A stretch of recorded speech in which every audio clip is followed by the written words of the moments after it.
Party! Hello, everybody. Welcome. You have stumbled upon this after party. I am Laura Nettles. I mostly write horror, and I have been given the honor of hosting this after party. Yay! Yeah. Do you guys want to introduce yourself real quick, and then we'll say hello to people in chat? Yeah. So, Margaret. All right, clockwise. Sweet. Yeah. My name is Margaret. I am affiliated because I have merch to show you with the AuthorTube writing. Oh, shoot. Mine's last year's. So is mine because I ordered it off the wrong website. Margaret Pinard, historical fiction and fantasy writer. And yeah, co-host of the AWC 2023. Lovely to see everyone here and see so many happy, smiling, friendly faces in the chat. I've got a talk coming up tomorrow, but for the after party, just consider me a regular person. A human, if you will. I guess I'm next. I'm Morgan Hazelwood, pronounced she, her, and this is Catechus, who is coming and going as he feels like it. And I gave my presentation on better beta reading for both sides of the pen at 6 o'clock, so a couple hours ago. And I'm just going to be enjoying the rest of the conference here. And I don't have any books out yet. I'm close with several books, but I blog, podcast, writing tips, and writerly musings every week. Nice. Awesome. Hi, everyone. I'm Joe from Six Cats Press. Sorry, Adrian, did I step on you? I kind of went this way. Hey, I'm that obnoxious voice in the comments. I've got one book out right now. I've got another one at the editor, and I'm working on the fourth. First one didn't publish. So, yeah, it's nice to be here. Nice to see everyone actually in person. Ariadne. Yes, hello. My name's Ariadne Macquarie. Feel free to call me Ari. My pronouns are they, she. I am primarily a poet. However, I do write contemporary and speculative fiction.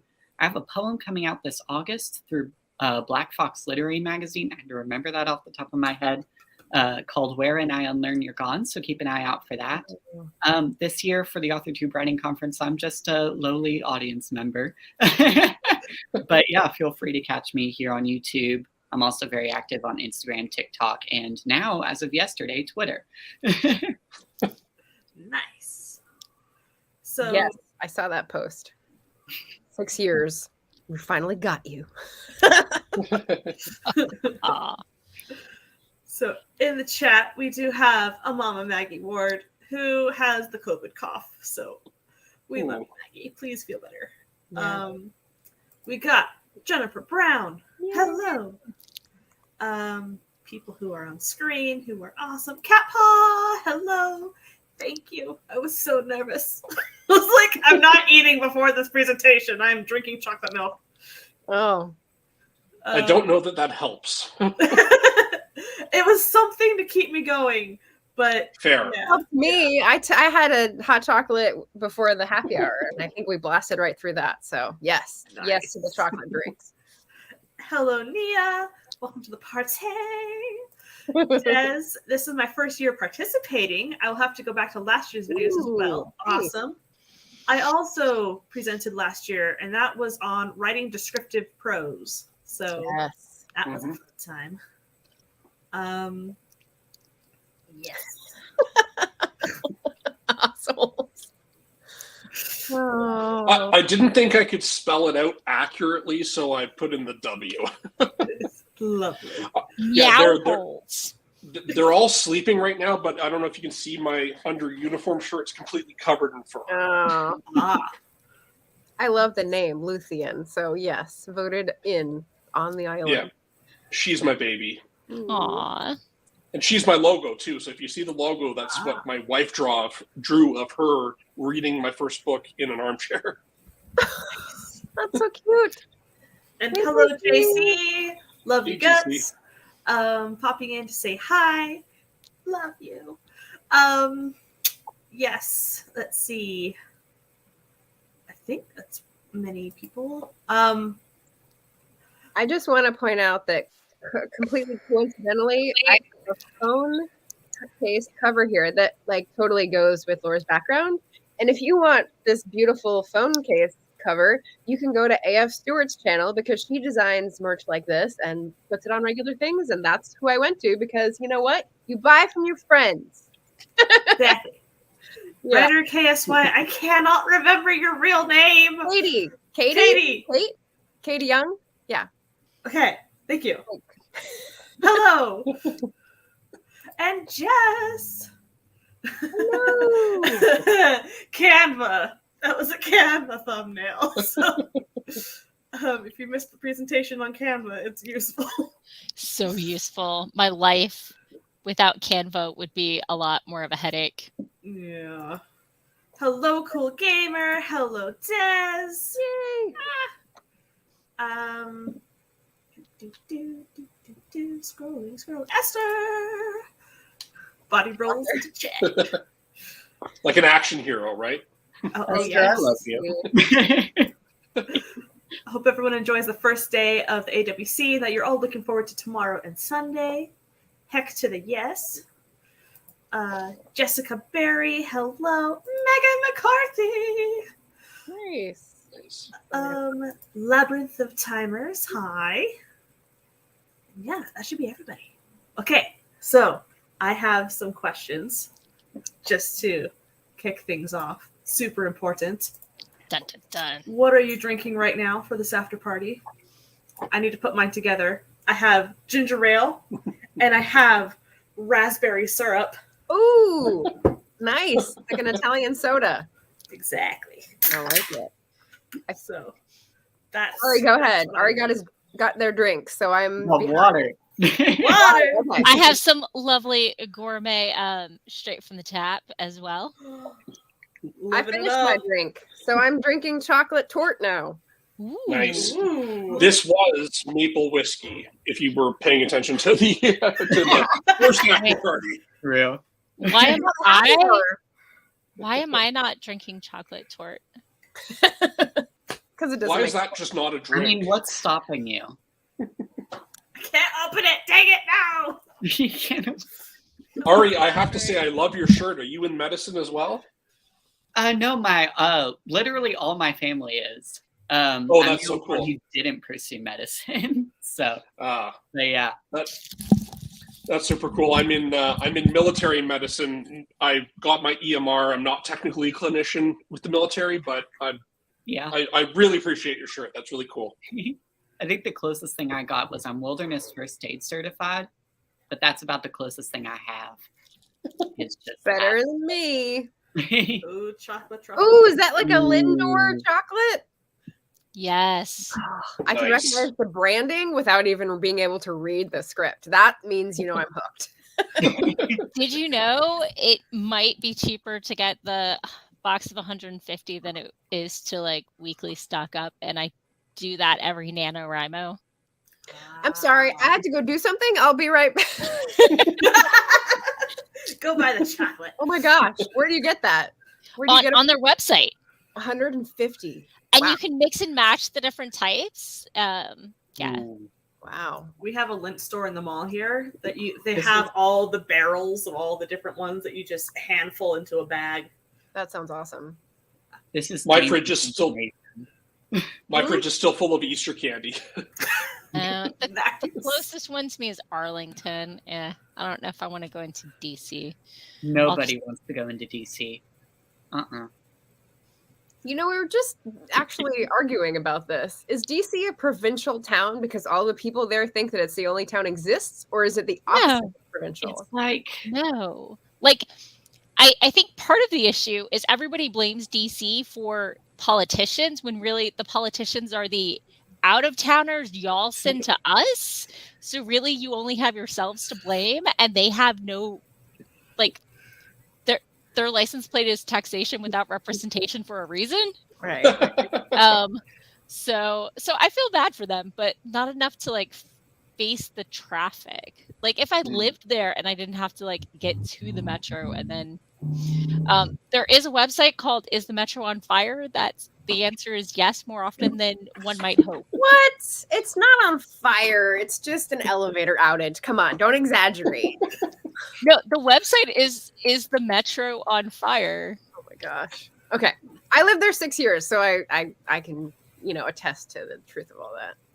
I was there once for a week, and literally I went to the Lincoln Memorial, and I walked out after reading the Emancipation Proclamation, and I looked down and I saw I was standing where Martin Luther King was, and I just fucking burst into tears. I As a Canadian, that's like Yeah, not even yeah. my history, but it's still like, Yeah. And the Smithsonian and all the monuments and stuff are free for admission, like they're supposed to be. right? And then you go to other cities, and they're like, "Where's the money?" Yeah. My experience with like the DMV in general has been I live in Southwest Virginia. Okay. My biological dad lives in Maryland. Oh, okay. Every 4 to 6 months.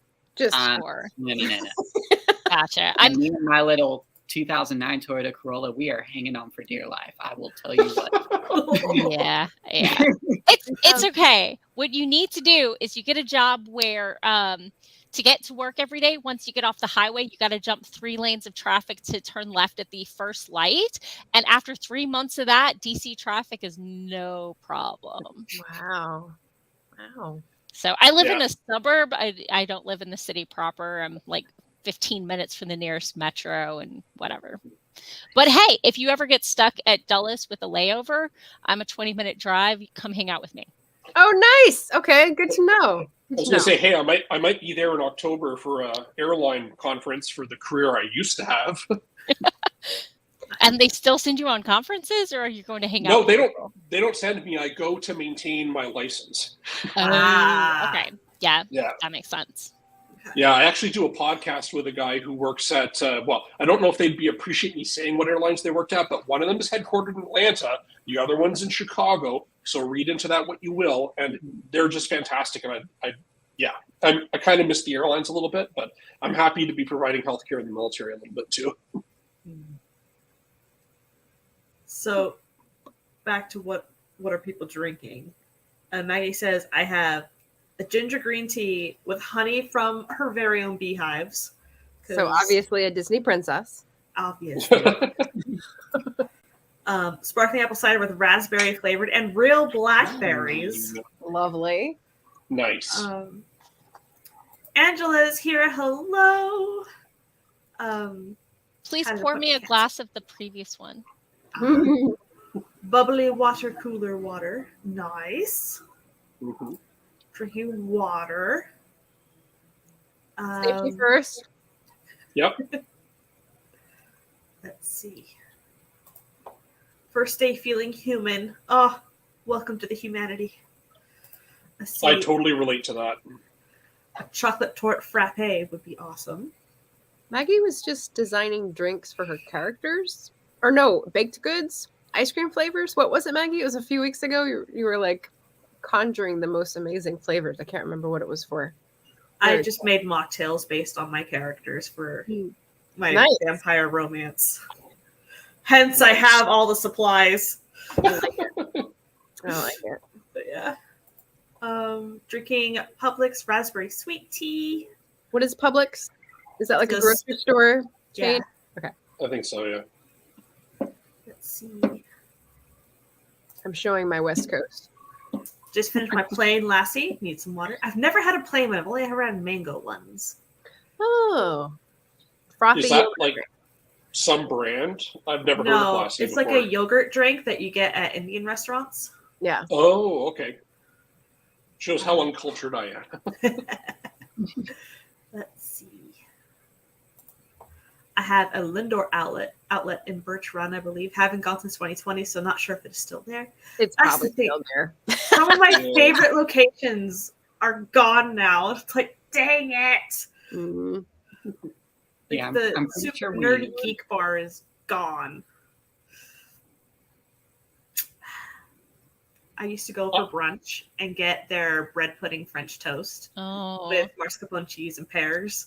It was so good. The board gaming restaurant near me actually stayed open through the pandemic. I think people ordered takeout and stuff, and I don't know why, because their food was not part of the appeal to me. But yeah, I'm super excited. It's a great place. side-eyeing the Bohemian coconut rum. The zoo museums are free, but I don't have to live there for DC. Soda, because I'm a mom and have no spicy stuffs anywhere. Fair enough.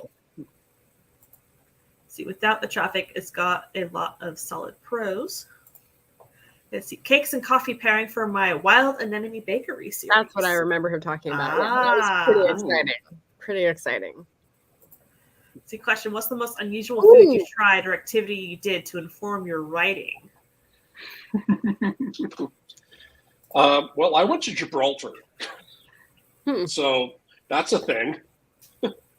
Nice. It was amazing. I mean, Gibraltar is amazing. If you've ever had a chance to go, it's fantastic. I bet. That sounds amazing. It really was.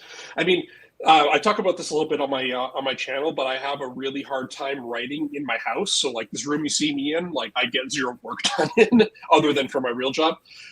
So I actually write a lot on cruises. And then I was on a cruise over Christmas, and I wrote about 70 or 80,000 words on the 2-week cruise. But we stopped in Gibraltar, and I loved it so much I put it in the book. Oh wow! Nice. Yeah, that's different. Yeah, all three of the books I've written so far have been written on cruises. The one I'm writing right now is the one where I'm trying to write it in a Starbucks, so it's less expensive. All right. Nice. I don't know if I can say I've tried unusual foods for the writing, but I mean, haggis and black pudding. I set most of my historical fiction stories in Scotland or Eastern Canada, where the Scots emigrated to, Macquarie. So, I wanted to get a feel for the traditional foods of the 1820s and 30s, and it was entirely a sacrifice I was willing to undergo. And there was Scotch in there for sure. So I got. Have you ever been to Cape Breton? Yes. Okay, cool. Yeah. Yeah, it's beautiful. Yes. I used to live in Nova Scotia, so. Oh, nice. And I also set a young adult like time travel story in the Brador area because I went up there during fall colors and man, so beautiful. So yeah. Really nice. Yeah. Awesome. I love fall. Any other foods or weird activities? We want to hear about weird activities. That's what this question is getting at, right, Angela? I went on a haunted ghost tour walk of Toronto to get story ideas. Nice. So I was the weirdo with the notes app on their phone taking notes while the tour guide was talking about how at the St. Lawrence Market, when they first built it, they were 2 stories. And so on the top story would be like political meetings, and on the bottom story would be the merchants. And so one time they had a political debate, and it was very heated, and somebody did their spiel, and so the people were like kicking on the floor, like bringing the house down, but they literally brought it down onto a butcher shop with meat hooks. And it was like, oh my gosh. So yeah, that sounds like Toronto. That sounds like Toronto. I was going to say, yeah. I mean, they don't. What it used to be called Hogtown. They did close the abattoir. The abattoir was about 4 blocks from the street where I grew up in Toronto. So it's closed now. Wow. It's turned into condos. Yeah. Okay. So I guess that's an unusual activity I've done. I guess mine isn't. It's not weird to me that I did it because I do this sort of things for work all the time. But I guess it would be weird to other people. I just spontaneously one weekend, because I was writing a bunch of poems, because I set myself like a deadline of how many poems not deadline, but like goal of how many poems to submit to different literary magazines per semester. Mm-hmm. And I was a little bit behind on that. And I get a lot of ideas if I'm out in nature. And so I took my tent, I threw it in the trunk of my car, and I drove 4 hours into West Virginia and found a first come, first serve campsite. Stayed out there for 4 days until I got enough poems. Oh my God. It did work. It was just not the most fun I've had in a very long time because of how spontaneous it was. But did you bring enough food with you? Oh, I I brought things. I just wasn't doing anything other than sitting in my tent all day. It's the big thing.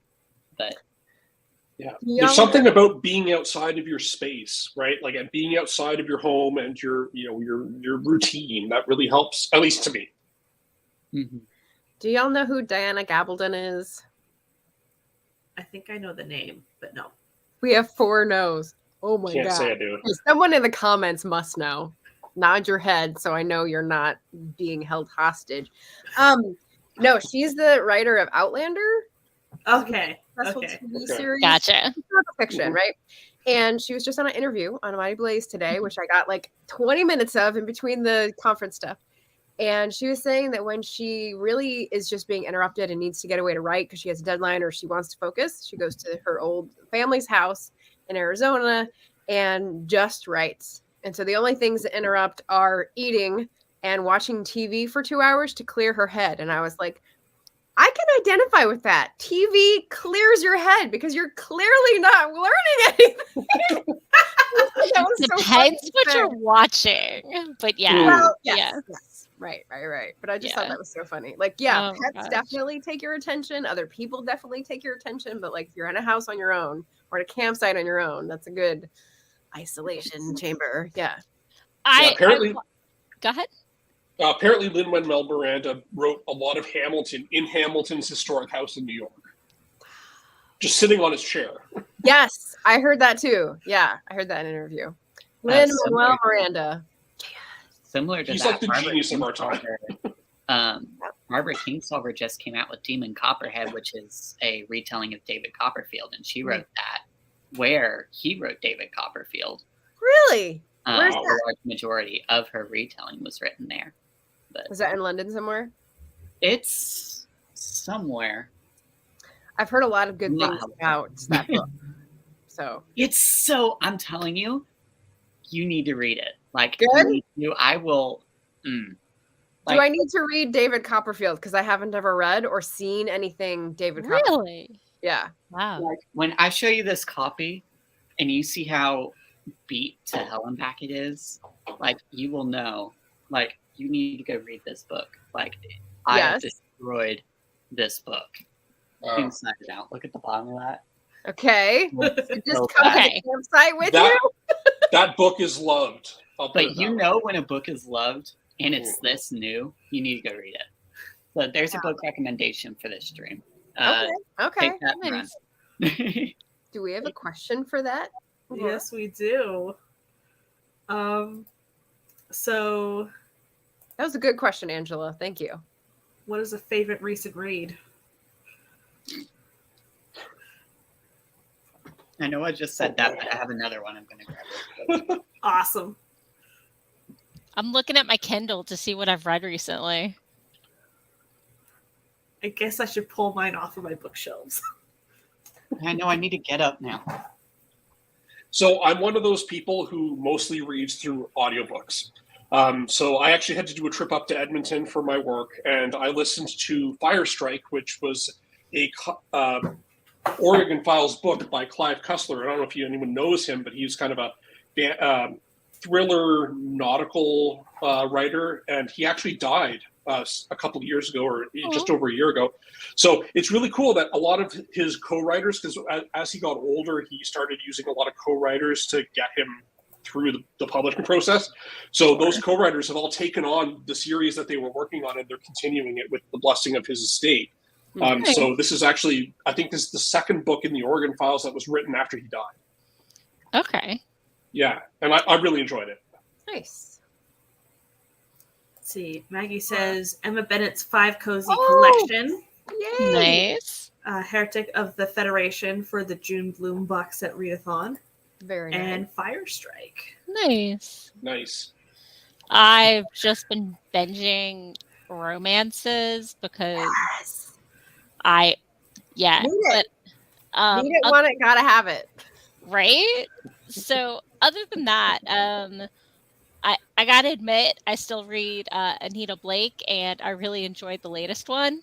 Even if it's a 2-parter, we finally get to meet her parents on page, which I have been waiting for since 99. So Wow.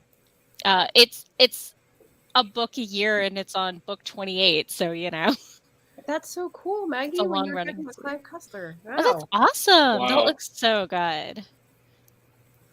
See, Jessica says Rowan Blood series by Kellen Graves. Nice. I have a reading problem, and so here are mine. Are they all related? Is that a series that I'm seeing?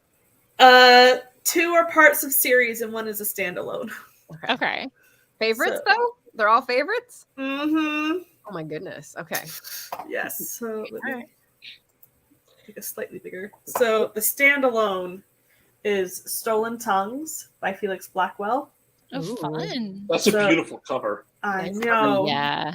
So a guy and his fiance go to a cabin on the mountain in the snow for celebrate their engagement, and there's something outside making noise and speaking, and his fiance starts muttering back to it in her sleep. And it's so creepy. It's so good. It Sounds like a perfect Laura novel. Yeah. was originally a creepypasta, and then they expanded it into a novel, and it is so good. Nice. Nice. I also have volumes 2 and 3 of PTSD Radio. So, Oh, yeah. nice and Wow. happy. I feel like I just saw someone else do it. They are. I have volume 1 as well, but I read that one a couple months back, so it's not recent anymore. But yeah, it is a horror manga where each chapter is a different radio frequency. So it goes different POVs, different frequencies, and each chapter is 5 pages long. They're really short. It literally made me jump in my chair a couple times with the page turn and oh heck no. It's so good. It's so good. They all kind of converge. It's all about a spurned god of hair in Japan. And so it does not want to be forgotten. And so it just does what a god does. And things are going down. And yeah, the author had to stop because creepy stuff started happening to them, so they had to stop. Oh dear. Yeah, it's great times. And the other one is Hell's Paradise, which is another horror manga where criminals are sent on a mission to go to this island that they think is paradise to find the elixir of life and bring it back so that the government head can drink it and live forever, and then the criminal will get pardoned. Oh, So, okay. yeah. No relevance at all to today's climate. Right. So, it's so cool. There's a lot of horror elements, obviously. They sent a boat out to the island and it came back, and the person in the boat was turning into a tree plant thing. Okay. There's some cool body horror in there. And the creature designs of the creatures on the island are Buddhist Tao mix. It's really weird. It's really cool. Very cool. Yeah. Those are some of my favorites recently. So I am listening to, on Libro.fm, Mortal Follies by Alexis Hall. This is working for Audiobook Month Readathon as well as Pride Reads for June. And I've got 3 hours left. It is delightful. The narrator is hilarious. The narrator in the story, I should say, is Robin Goodfellow. So it's Puck, but the narrator who is playing that character, relating the story of this Regency romance, is so talented. So I'm having such a good time listening to her. Yeah. Awesome. Definitely recommend. Yay. Yeah, there was another book. I think it was the book about Peter Jackson filming Lord of the Rings, where the narrator actually did every single person's voice, and you could barely tell that it wasn't them. Oh, on the wow. audio. Yeah, I think it was. I'll find it. It's called something. Anything You Can Imagine. Okay. It was narrated by Ian Nathan, and it was so I couldn't tell that it wasn't them for a minute. And it wasn't an AI voice parodying them? Well, if it was, I couldn't tell. I don't really know, but it really sounded like it. When they were doing female voices, you could tell it was a man doing the voice. So inclined to believe that it was the same narrator for the whole thing. Gotcha. Okay. Yeah. I wish I could do more audiobooks, but I work from home. When I'm working for my day job, I face this way. The rest of the time I face this way. So variety. I don't know how you can stand it. I find I added a window to the wall right across from me, so I have daylight, and I totally got it for myself, not for my cat. But I find audiobooks are great for like commuters or people who work out regularly. But I have a commute of not even a stair step because I live in a rancher. So I tried audiobooks again. I was listening to a lot of the freebies, like the short story snippets that Brandon Sanderson put out when his big thing hit. And then I was like, oh, there's a free one online of his books.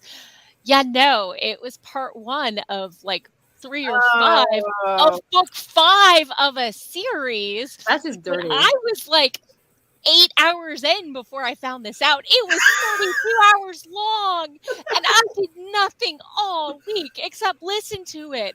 I didn't sleep. My day job got a little phoned in, and I read about 100 pages an hour. So if I'd been reading it, I would have been done by 4 a.m. the first night and been able to sleep the rest of the week. So I need to pay attention to how much of a time commitment these are. I have no impulse control. None. Vendetta worthy. I don't know. And it was book like 3 or 5, and I have to go back and read the first 2 or 4 now. Oh. Did you watch the video where he announced the like 7 books he wrote during COVID that were just extra? Did you watch the live stream of him funding every publishing project on GoFundMe? No. Kickstarter. Okay. Yeah. Like he didn't. Brandon Sanderson has such a good channel. But he shared out. He's like, y'all have overpaid for this stuff. I'm going to partially fund everything. And some things got more money than others. But he gave to every single writing project active on GoFundMe that week. Like, yeah. Like he's got some problematic stuff. I acknowledge. But when he gets it right, he gets it right. And when he doesn't, we hope he's learning and growing. As do we all. I mean, I appreciate his YouTube channel a lot more than I do his books. I've never really got into his books, kind of like M.M. Ward. But, oh my goodness, watching him on YouTube is just so inspiring. If anybody doesn't know, he has his entire college lecture series filmed and on YouTube for free. That's the first I heard of him, was that rather than his book. Oh, okay. So I went to the college he teaches at. Oh. But I wasn't into writing at the time. So I was like, I could have been in that class. Dang it. No. I mean, if you're still close, you could probably just go. I'm in a different country now. My mom got Elantris back in like 2005, and I read it then. And then I heard he was finishing out the whatever series or whatever. So, yeah. I was aware of him. Have any of you ever come across the 2K to 10K by Rachel Aaron? Yeah. I've heard the title. I've heard the name. I haven't heard the title. Oh my goodness. Okay. It is so good. I won't spoil it, but it's basically, she became a professional writer, and then she found she was writing the same as what she did before she quit her day job. So she came up with a way to write 10,000 words a day, and I actually implemented a lot of those things for the cruises. And I was matching, 8,000 words a day if I really followed her methodology. So it's super great. And if you like fantasy kind of futuristic books, I'm a huge fan of Rachel Aaron. I can't marathon write. More power to you. I know people who it totally works for, but I can keep up with Nano. I did a Nano and a half once, but that was in a sequel, so I already knew the world and the character and the settings. But I like world building too much, and I need to take a shower or a walk and think a little more. And also I wrote 4K once in one day, and my hands hurt so bad. I don't have the stamina for it. See, it's great if you can find a place, right, that works for you. because I know, is it this weekend that she's doing it? Or is it next weekend? Kate Kavanaugh's doing like a 24-hour novel. It was last weekend. It was Yeah. Yeah. that stresses me out. Bless her heart. I think it works best for people who like to do the binge writing, which I can't really. But there's no right or wrong way to write. Whatever works for you, more power to you. And just because it worked for last book doesn't mean it will work for the next book, and vice versa. So try something new. I did some voice to text writing on my last book, in which I used placeholder names for my characters because there's no way voice to text is going to get my fantasy names. Oh, yeah. And that way, at least there's one find and replace rather than what did it think the name was this time? Dominoes. Yeah.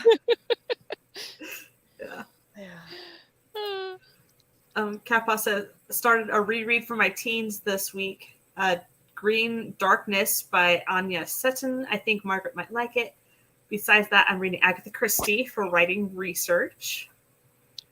And Deb is also binging Smutty Romances, apparently. Very fun. This looks like a classic. Is that why Margaret might like it? No, 1972. Okay. I've never heard of Anya Seton or the book, so I will definitely look it up. Thank you for recommending. I have a romance writer like where the intimate scenes are basically skippable, but I enjoy the characters. Nice. Reading, have reviews to do for Assassinating the Godslayer and Fabled Passages. That's my book.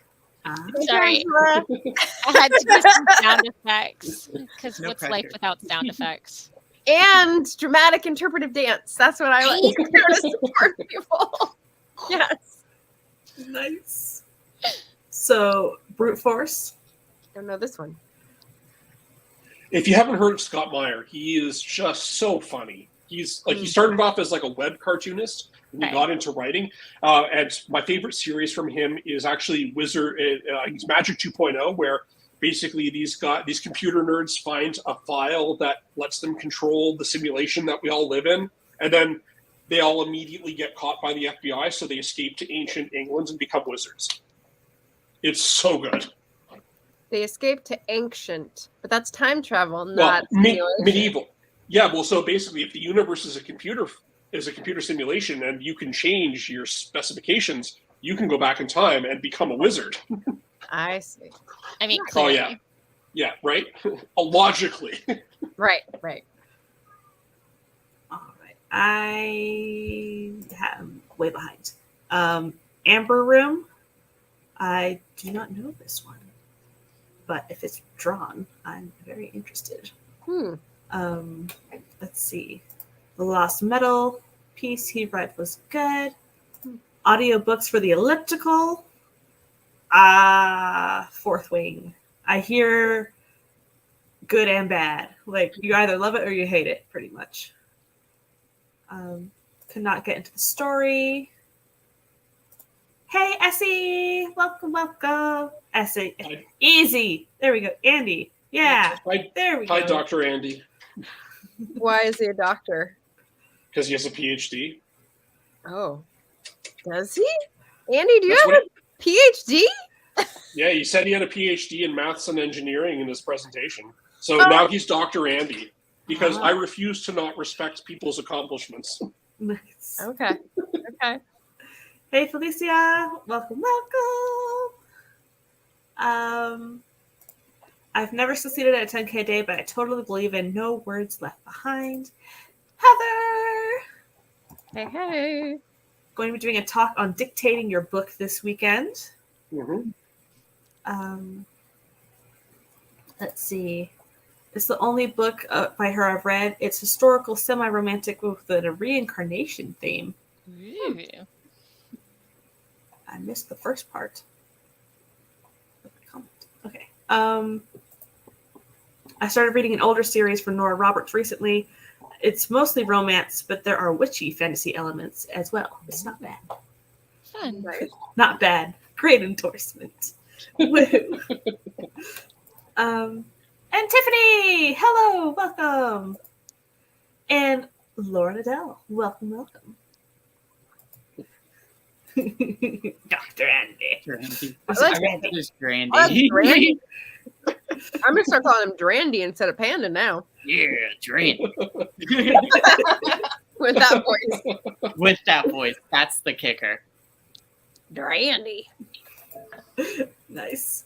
All right, so another question that we had was, would you live in your work in progress, visit your work in progress, or nope, I'm fine writing from home? This is a very interesting question because my current project is based in a state where I don't have rights. Mm. It'd be nice to visit, though. It's just Montana. Visit or what? I guess I would visit because it would be time travel. It would be late 19th century and Scotland and Ireland, and like the play between land rights struggles between the two, because the British were screwing them both over. Surprise! What? I mean, the British, they never screw anybody over. Right. That's unheard of. Those Anglos. Ever. I would definitely visit. I write fantasy and they're non-dystopian, so you know. You got magic? So, Yeah. nice. I like it. Well, I mean, one has magic and one has sentient octopus people pulled through the aether of space on nautiloid ships pulled by space manta rays. So, I mean, That sounds kind of Polynesian. the humans have stellar ships that sail the aether stream, Wow. but they're not really good in the voids between worlds. So, Yeah, so I'm one of those people who has aphantasia, so it's really hard for me to write about places I've never been. So my first book was set in Flagstaff at Lowell Observatory, where I've actually been. And then there was a period where they went to Australia, also where I've spent a bunch of time. And then my second book was written in Calgary in Canada. And my third book is also being set kind of where I live. oh, I like to write imaginary places because then nobody can tell me I got the details wrong. Mm-hmm. Yeah. Fair enough. Again, choices, decisions, different. World building is my favorite part. I'm trying to talk myself into writing in the same world more than once. So I also have aphantasia. So for my stories that take place in the real world, I usually will YouTube videos of explorations of those places. So like the cave divings and things like that. And then I will stalk the places on Google Earth. Like, okay. I was going to say, where you Street can't View was so visualize. powerful. Yeah. Is that, I can't visualize, but I can conceptualize. So I just extrapolate, and I know what it looks like. I just can't see it. So just Google until I see something that looks similar. Yeah, so my first book, there's a lot of scenes in a specific house, and that house is a house in my brain is a house where I spent a year as a kid in Nova Scotia, and also my aunt and uncle's house in Scarborough, in Ontario. It's just like a random mishmash, depending on the scene.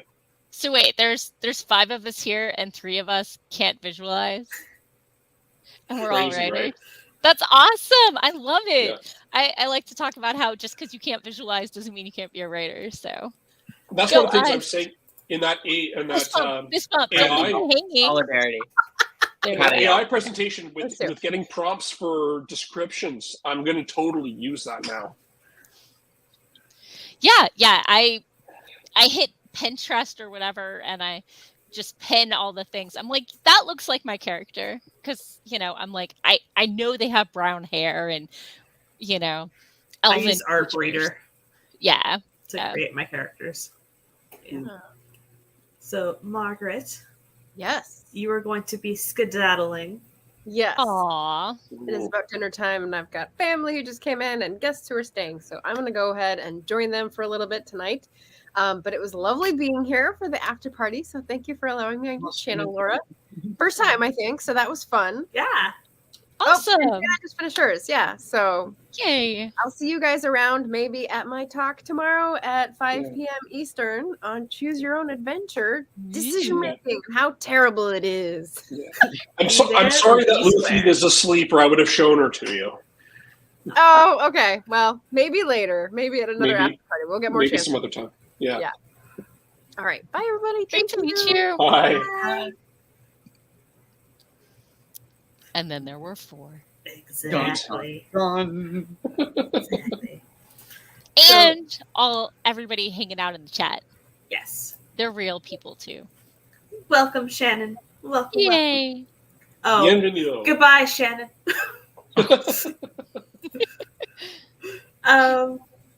The Fantastic Four. Nice. I don't know what my power would be. It's a good question. Well, I think I need to top up my drink, so I'm going to just mute myself. I'll still listen, but I will be Okay. right back. We will try and behave. I will try to see if I can get a cat to wake up. Ah. So, let's see. Another question.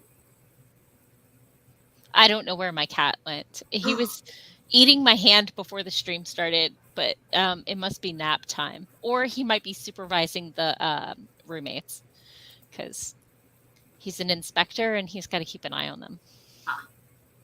It's an excellent job. So, a question is, what is your favorite genre to read? And what is your favorite genre to write? Ooh. So, yeah, fun time.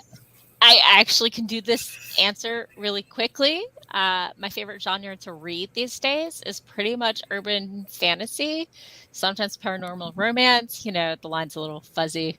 You just have to look at the cover.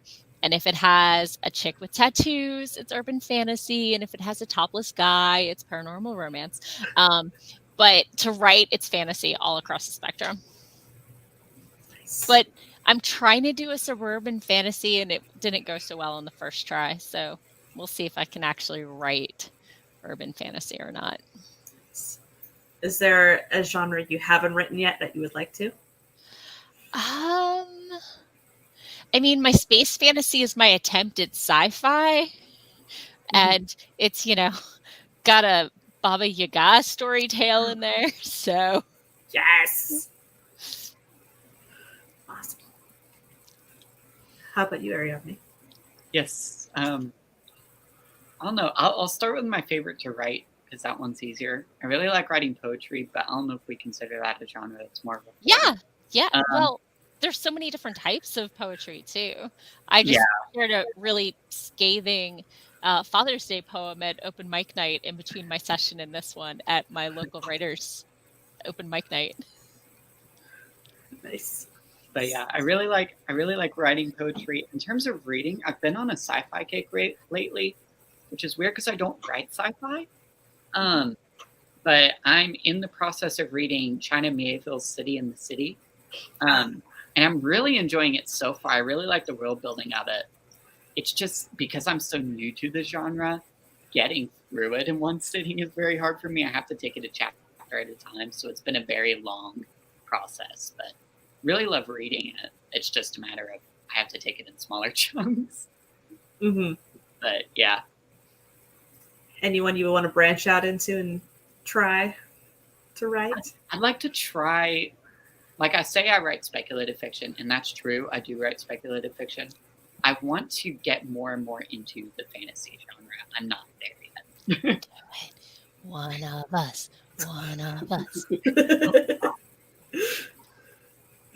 Nice. I see a kitty. This is Great cat Luthien. content. Hi, This Luthien. She is the one from my logo from my YouTube channel and my books from Six Cats Press, reading a book. She's my oldest. She's beautiful. And now she wants to run away. So for me, I pretty much exclusively I either write plays or I write new adult fiction. My first one was a romance. I don't think I'm going to do that again because going through the editing and the audiobook process was just like, it felt like it was like they became real to me, and it was kind of like I'm spying on them. So I was like, I don't want to hear about all the things you guys do in the bedroom anymore because it feels like I'm spying. So my next one, the one that's just what I just sent off to the editor, is a new adult, and there is a little bit of romance, but there's nothing spicy in it at all. And in fact, it's not a romance. So it's about a band. Yeah, and my next one is also new adult, but I'm hoping it'll be a series actually, and it'll be like it's kind of a new adult pagan witchy kind of thing.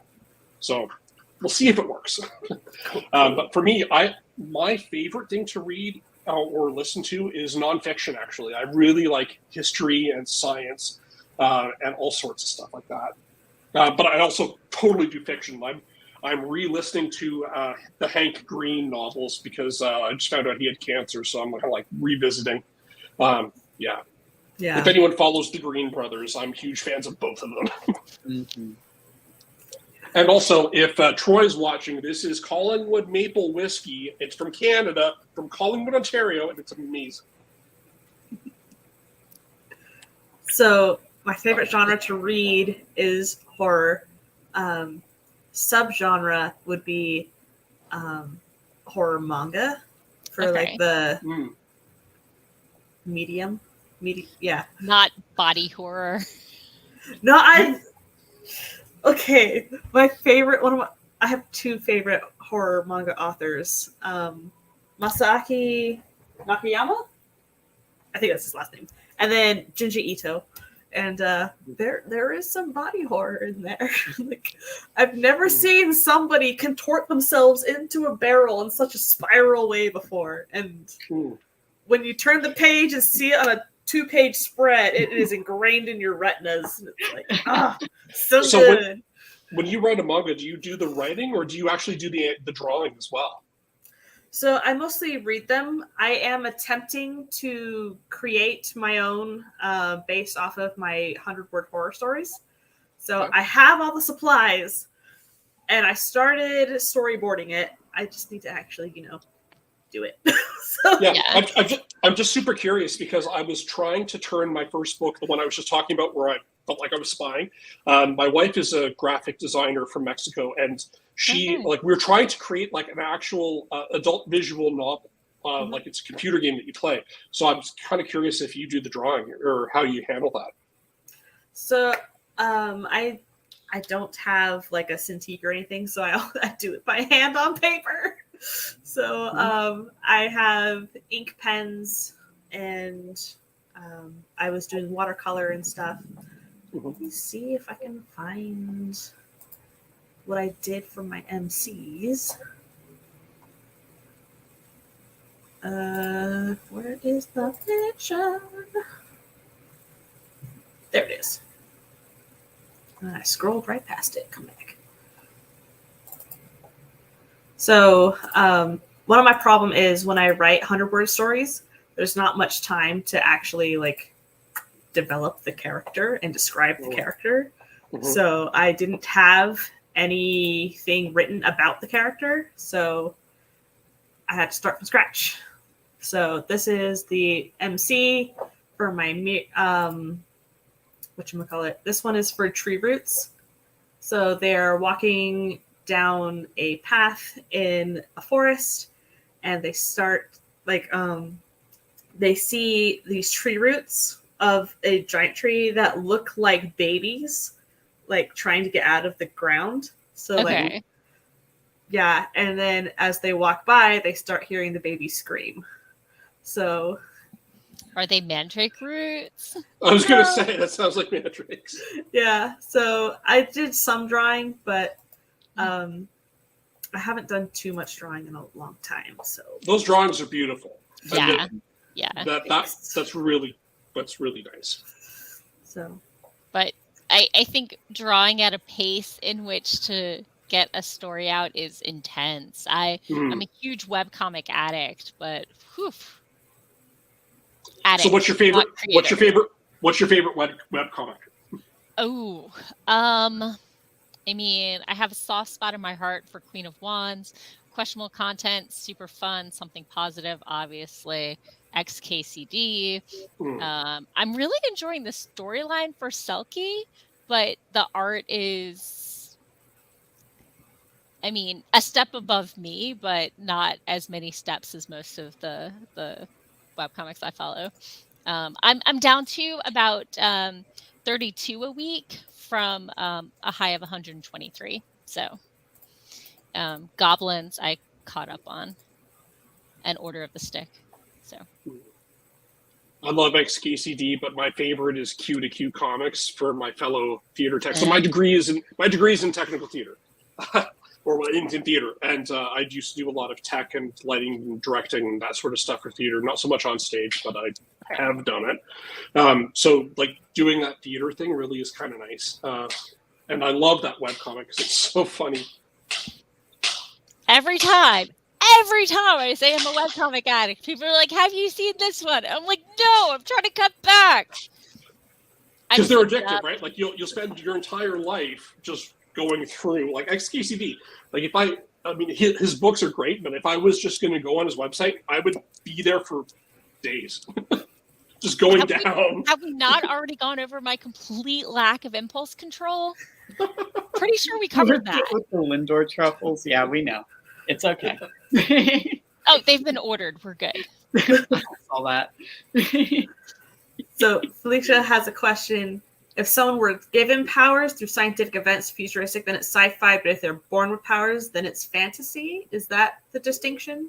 Generally, it gets fuzzy with superhero stuff. It's like, is superhero stuff sci-fi? Is it fantasy? It straddles both lines. It's speculative fiction in any case. Yeah, there's a reason sci-fi and fantasy are classified together. Yeah. I mean, so to me, fantasy would be things that are like magic or and anything Anne McCaffrey wrote in her entire life, which I grew up on. I was pretty betrayed when she started like putting some sci-fi in my fantasy.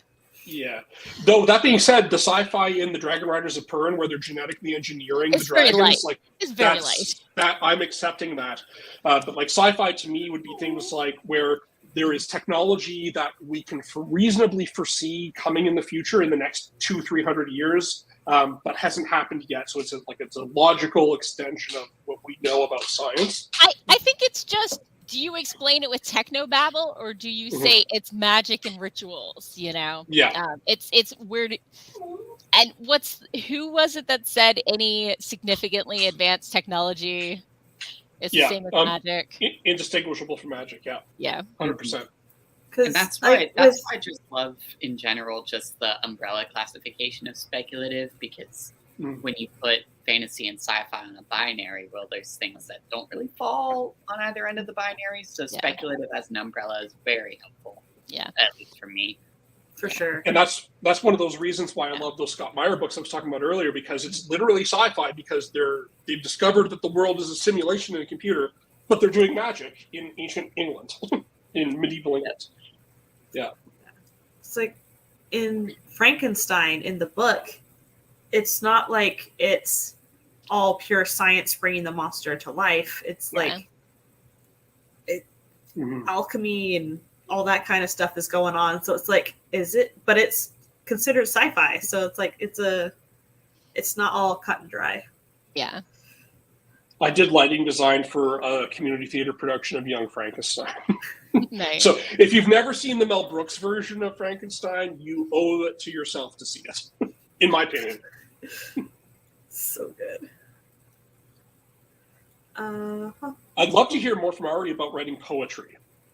Like, what's that like? Because I can think in terms of like short stories, long stories, but like poetry, I had to write song lyrics, and it was like the worst thing I've ever done in my life. It's essentially, I just hammer it into my head until something works. So the way I write poetry, for me, I usually start with an image and work out from there. And I don't really focus much on what form the poem takes until I already have an idea of what the poem is trying to say, and then I craft it around that. So like, for example, we'll say just the poem that I've got coming out in the next couple months. That one's called Where I and I Unlearn You're Gone. And that one, It's a hypothetical death scenario. And I was writing it because, death. And I was thinking heavy about it. And I was like, I knew I wanted to write about death, but I didn't want to write like the death had won. And so I wrote in reverse. And when I wrote in reverse, that's where the poem showed me essentially how it wanted to be crafted. Was it wanted to be written in reverse. So it wanted to start with the death and work backward until the death hadn't been announced yet and everything was blissful and awareness. And so for me, working back from that, it just took on a very simple, just like left indent, just columns, 3 verse. But really, it was just a matter of once I had the understanding of what I wanted the poem to do, it structured itself. Okay.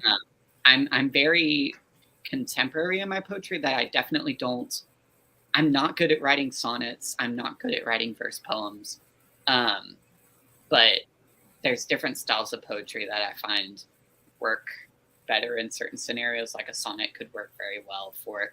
I'll tell you one thing. If you want to learn more about verse poetry, Wanda Coleman, Wicked Enchantment. She is the queen of the American sonnet. If you go through some of her work, she is phenomenal at verse poetry. So if that's more of what you want to look into, go to her. Because I tend to write more free verse. But yeah, I usually just start with that image or that idea and work from there. I've been doing a lot of poetry, even though I'm mostly a novelist, because I like to attend my local open mic night. It's a little addictive, and when you only have 6 minutes a month, there's only so much you can share. And I find it really good for capturing a moment, a thought, a notion, an emotion, a memory. It's an instance or a feeling or apparently a 2-page rant about my relationship with my dad. Who knows? So that's what I shared today. It was a little intense, and I was doing something I usually do free verse stuff, although I've dabbled with all the other styles.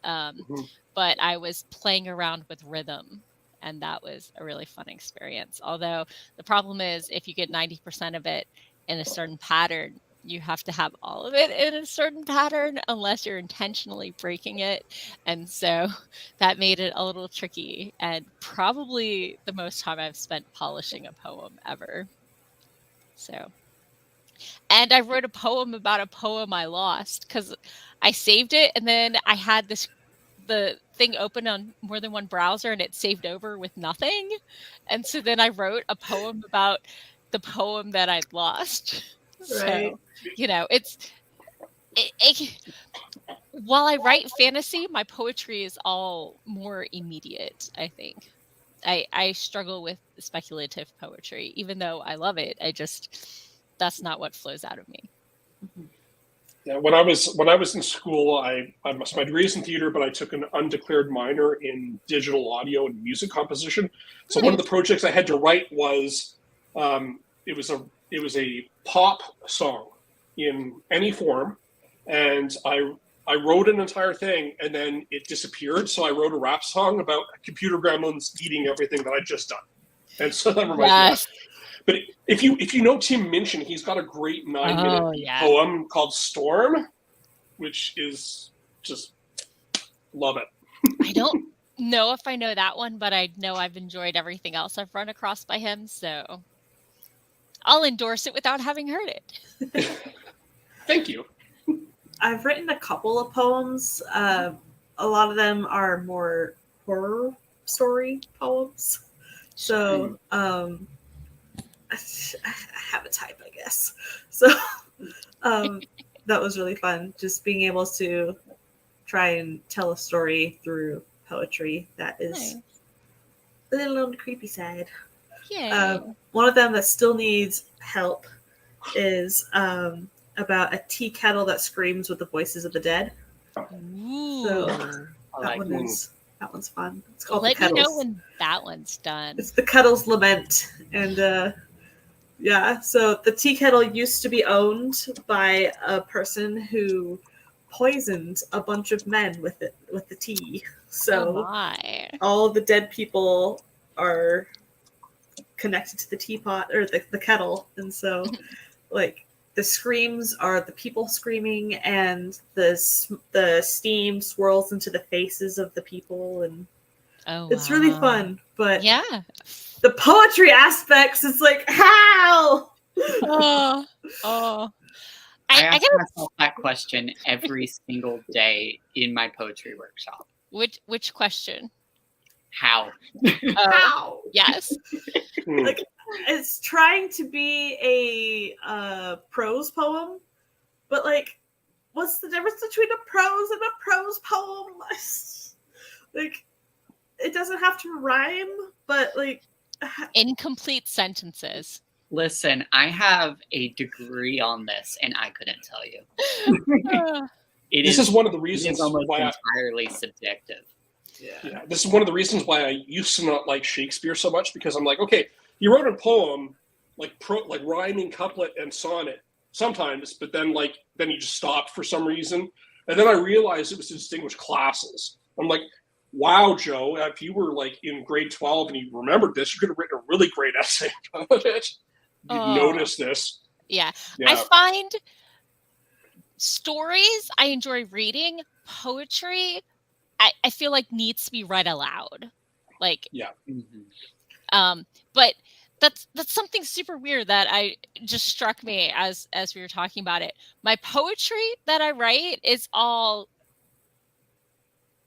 contemporary, in the moment, thoughts, feelings. My short stories tend to be horror. My long stuff tends to be fantasy. So like, I don't know, to me, different mediums work better for different subjects. Does anybody else find that in their writing? So the first horror I wrote was a flash fiction piece. And I have found that horror lends itself very well to short stories and shorter, because it necessitates having an ending that's like an ending. Either the person succumbs to the evil, dies, or like becomes the evil, or like takes other people down with them. Like, it has a dramatic change by the end. And and that's why I find it so interesting that Stephen King writes horror as his long form fiction, but like his the stories of his I like the most. I'm not huge on horror, like I like Anne Rice, but that's about it. But like the Shawshank, Green Mile, those are all like novellas or short stories. And so it's kind of like the opposite of what you're saying, Laura. I know. For him, anyway. Yeah. It's really cool. Mm-hmm. So I just fell in love with the short, like, being able to hit somebody in the field with the last line and be like, and they died. And they released an elder god onto the internet. As one does. Right. Fun fact about that story that I'm still submitting, it's exactly 2,048 words, because is that the year that it takes place in? No, it's a computer byte. That's like fit in the space. 2048. Yeah. 2048. Yeah. Those are. It's subtle. So when I was a kid, I used to not be able to write. Like, I actually had a diagnosed learning disability with spelling and math. Okay. And even through university, I they would write a 1,500 word paper on XYZ, and I could maybe come up with 400 words, and then I was done. So the fact that I was able to write 100,000 words for my last book is just mind blowing to me. I don't know if you guys have experienced anything like that, where you thought you couldn't write something, and then suddenly you wake up one day and you've done it. It was just really cool to me, anyway. That's awesome. I always wanted to be a writer.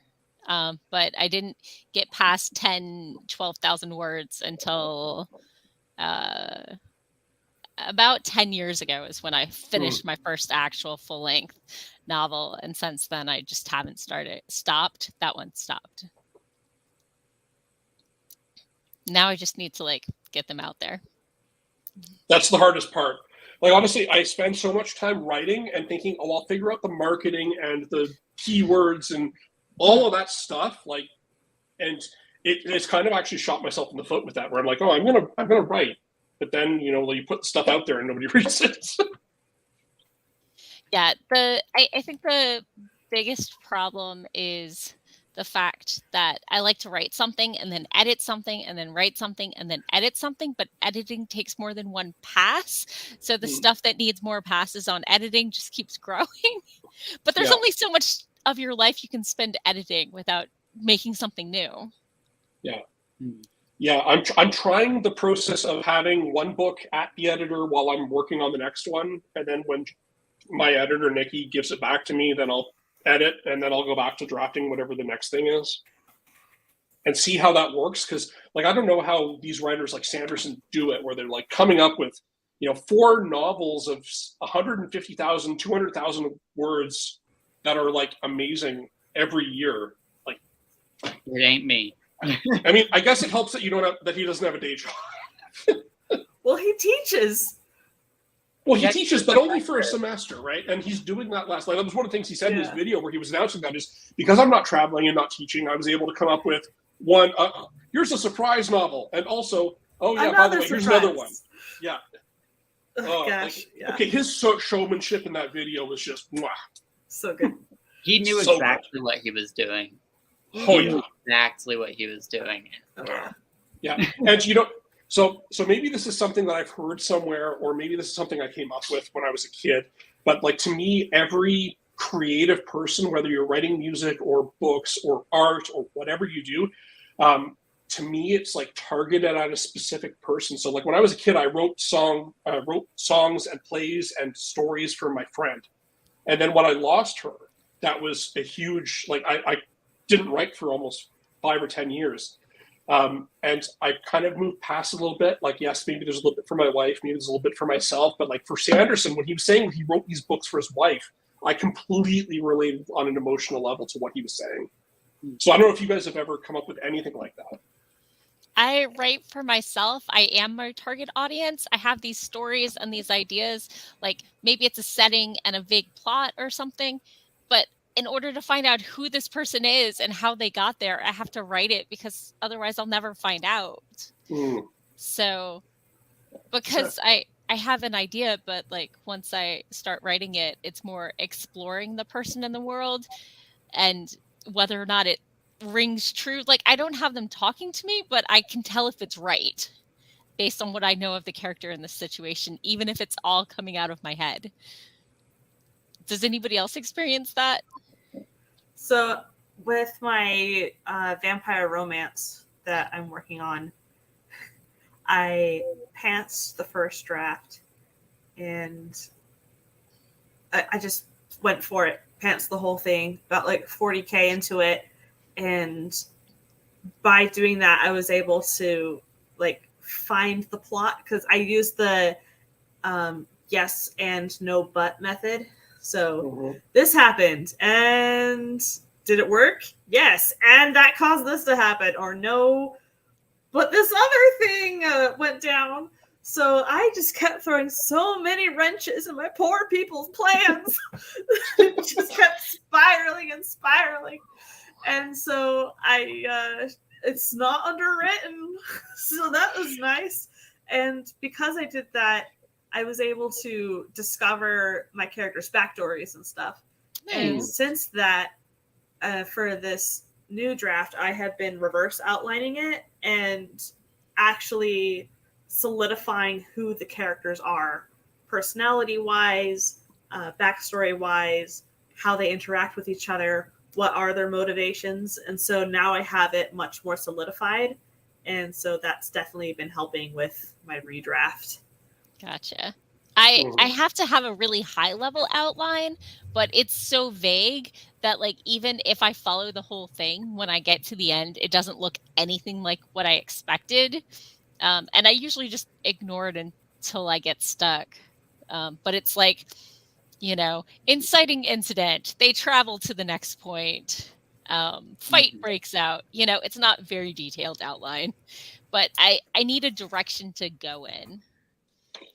I know a lot of people hate me when I bring this up, but I'll promise I won't hate this from this. But I write, whenever I'm writing fiction, I write out of order. And so I'll start with the middle.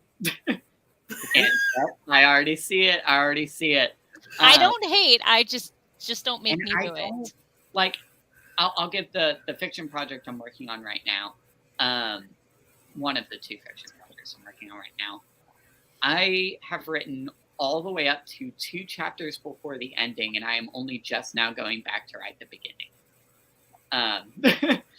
But I have a friend who swears by writing the first chapter after finishing the end, so that way it balances and can fulfill the promise of the first chapter. Mm-hmm. Yeah. It's just a matter of, like, I guess it makes more sense in my brain to work that way, just to start where I know I have the most basis. But even then, does it really make sense? I don't know. Are you a Scrivener writer? No. Okay. Because people who write out of order, I've found tend to be more Scrivener writers. Just to contextualize for everyone, I just graduated a month or 2 ago. Okay. Congratulations. I use Google Docs, and that is about it. I'm a Google Docs girl. I tried Scrivener once before they came out with a revamp for Windows, and I, in my day job, am a UX UI designer, and I accidentally deleted 4 chapters of the tutorial trying to minimize it. And if it's that bad, your AI looks like it's from the 90s. And I don't write out of order, and I don't need to compile things in my writing. I do enough compiler errors at work. So just give me Google Docs. And I know people complain that, oh, it doesn't do well with large documents. Click that work offline, and it won't try to sync every 10 seconds, and you'll be fine. Mm-hmm. Yeah, I use Scrivener, but I write in order. But however, like when I totally get where you're coming from, Ari, with the writing out of order, because when I direct musicals, I'm about to direct this coming spring Something Rotten for the community theater here in Calgary, and it will absolutely not be in order that we're rehearsing stuff, because that would make no sense. In the same way they film stuff, right? Yeah, I tend to write in order personally. Nice. I can't do placeholders. I have to start at the beginning and go all the way through, and I have to name everything as it comes up. I can't do brackets. It slows it down, but I made a horrible mistake once. I used placeholder names in a fantasy, so we now have Alice, Bob, and Carol fighting Canada. And ever since then, before I start to write, I come up with a list of names for that world, not the main character named, but like secondary characters, just like a list of like 20 to 40 names, so I can just grab and go because they fit the world and the setting like that.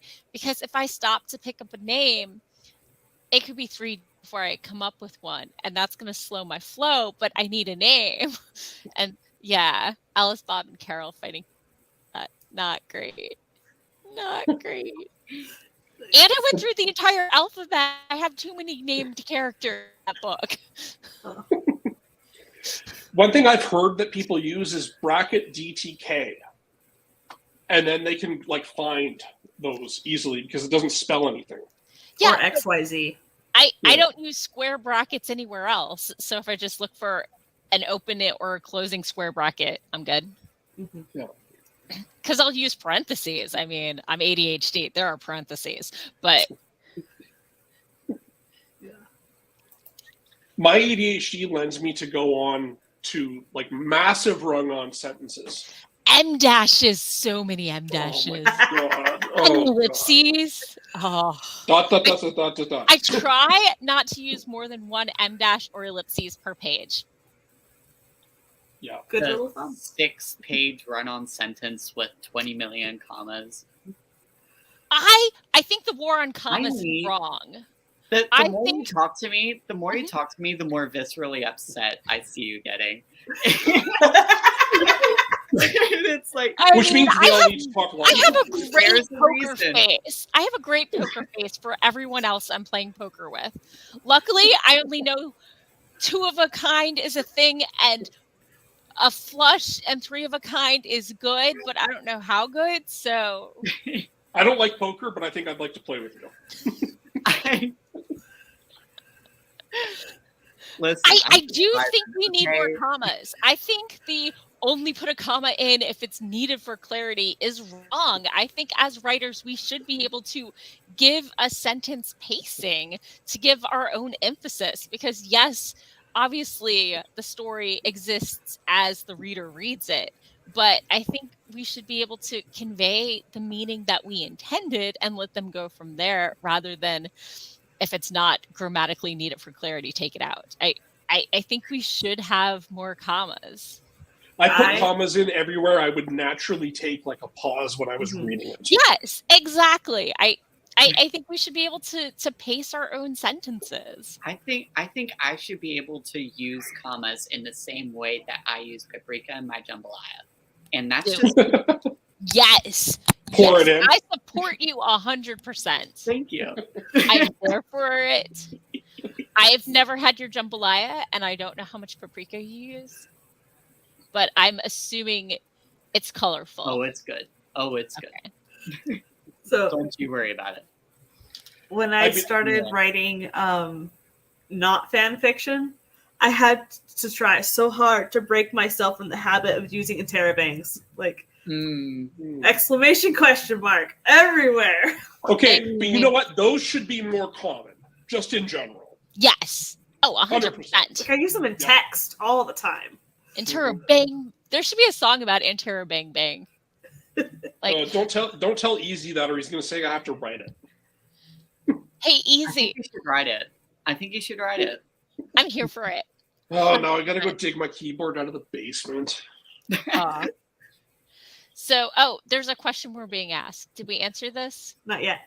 Are you monogamous writers, or do you work on multiple projects at one time?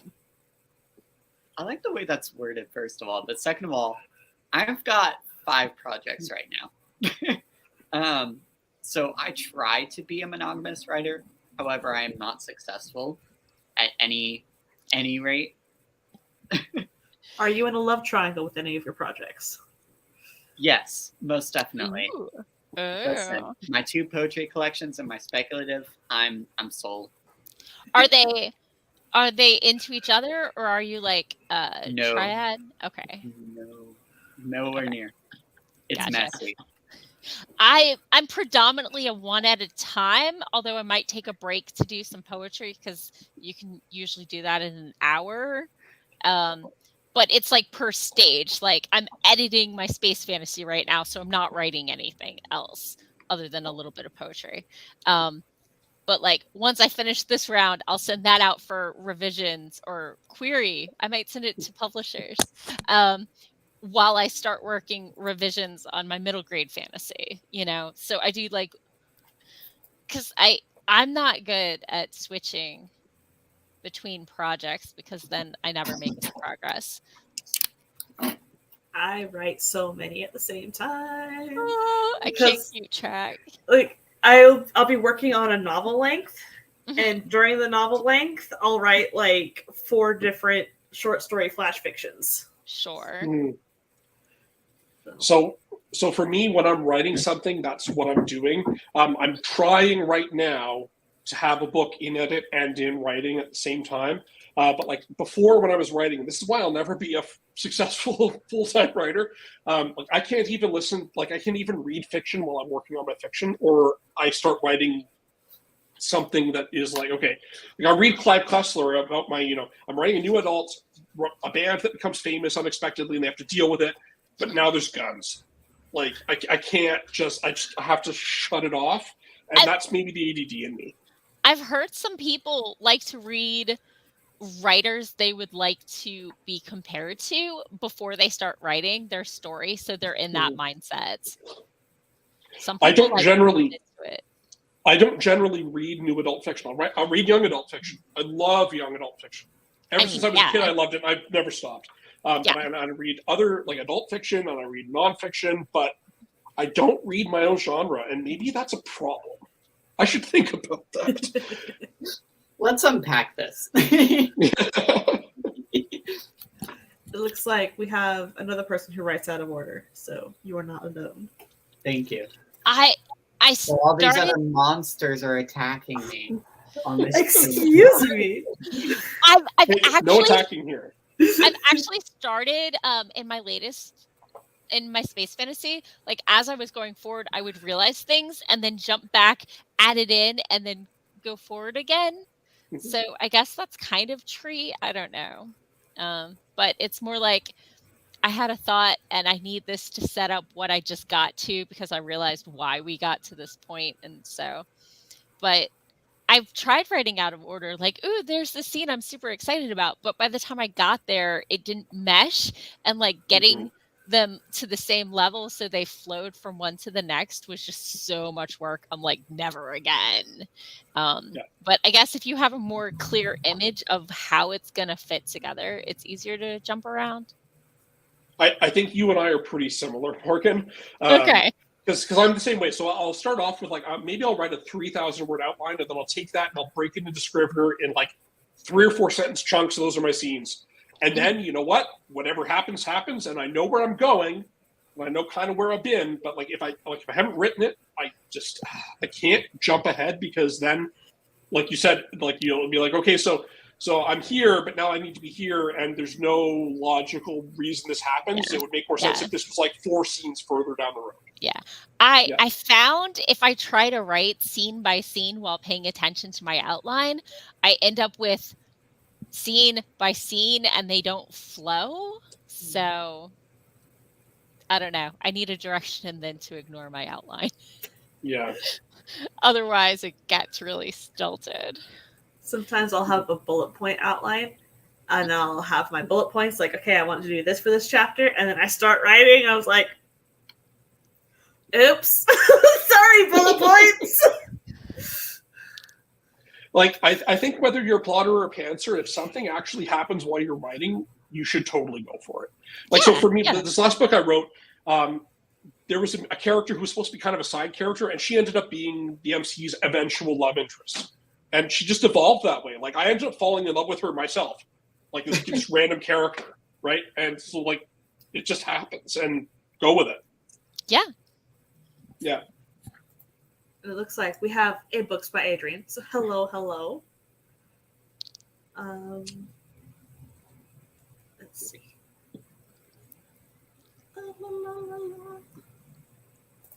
Oh, sorry. For pacing. Yes. And then your editor takes them out, so it's.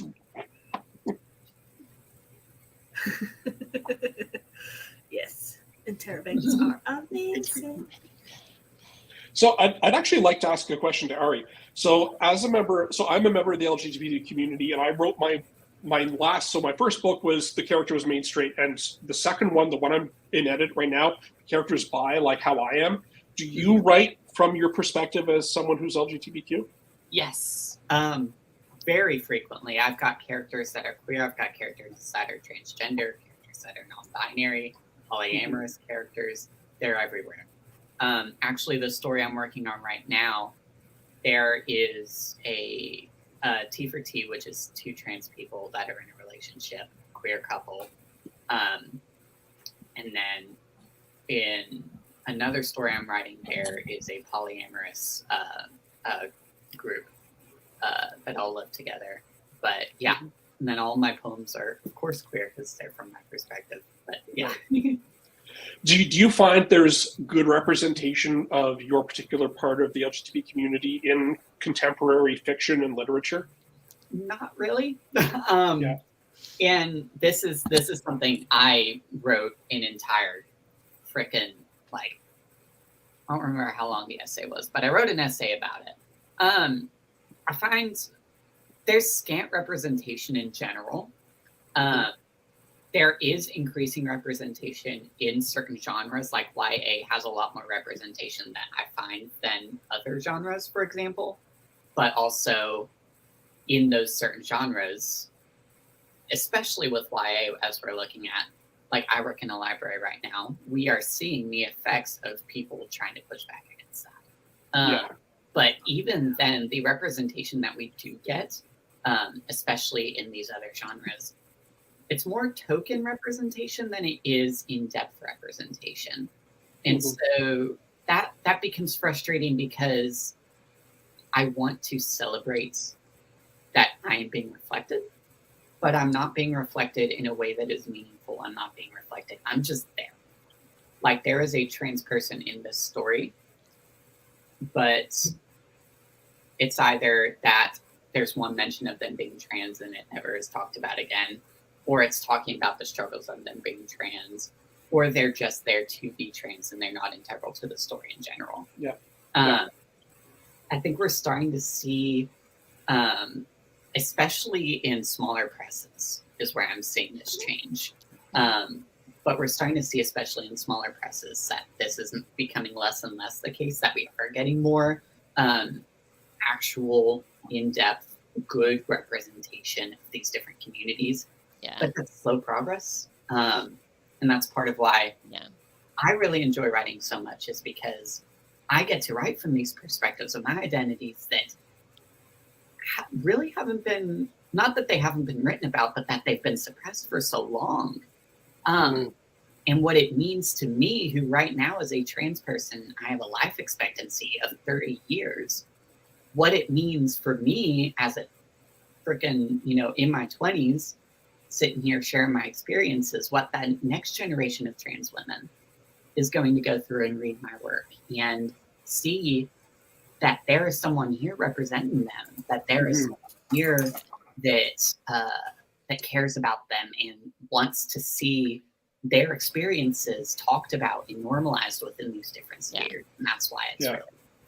So do you find, sorry, Morgan, go ahead. I wanted to ask, so as I'm a cis person, and so I feel like those stories aren't mine to tell, but I want to include, diverse characters, even though those stories aren't mine. And so that's, I realize, there is some level of tokenization, but I want to include them in my world without trying to speak for an identity I don't share. And so where, as a cis person, should I be falling on that spectrum? I quite literally go for it. Okay. The biggest thing that I, as a trans person, would like to see happen when non-trans people are writing on trans issues or writing about trans characters is that they have done their research, or that if they do have questions, that they have connections that they can reach out to. They don't just assume, they don't just write based on their own biases.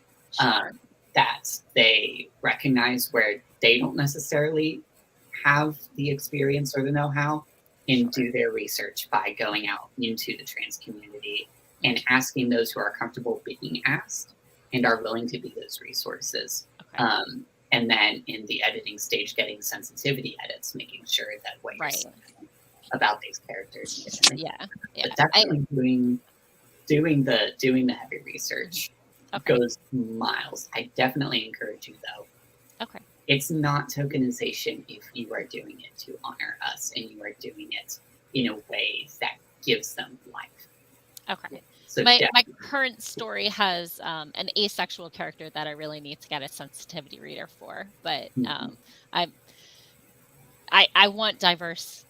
I want my world to look like the real world. It's not just a bunch of cis white, suburbanites.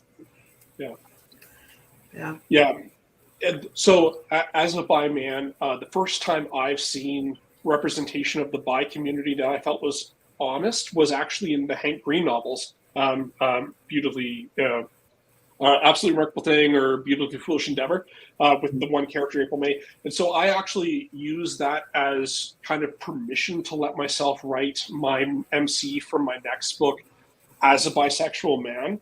But I really worry, and maybe it's unfair, that I am not doing the bi community enough justice, because I'm a bi man who's become into a heterosexual relationship, right? There's way more women than there are men who are interested in men. It just kind of, the math works that way. And my experience reflects into my character, but I put a lot, I really do, am worried that my representation of my own experience isn't a good enough representation of bisexuality for a published book. So bisexuality can look like anything, and your bisexuality is just as valid as anyone else's. Mm-hmm. Yeah, I'm just worried that people who don't know me will look at this book and say, okay, so there's a bisexual man who says a couple of guys are cute and he's got a crush on a guy, but also he's super in love with a woman and he ends up with a woman. So is he really bi, right? Like, there's so much biphobia, like even in the LGBT community, especially for women. Oh my God, bi women have it the worst. But I just get worried that with my one little narrow perspective and trying to advance representation of my own community, won't do it good enough.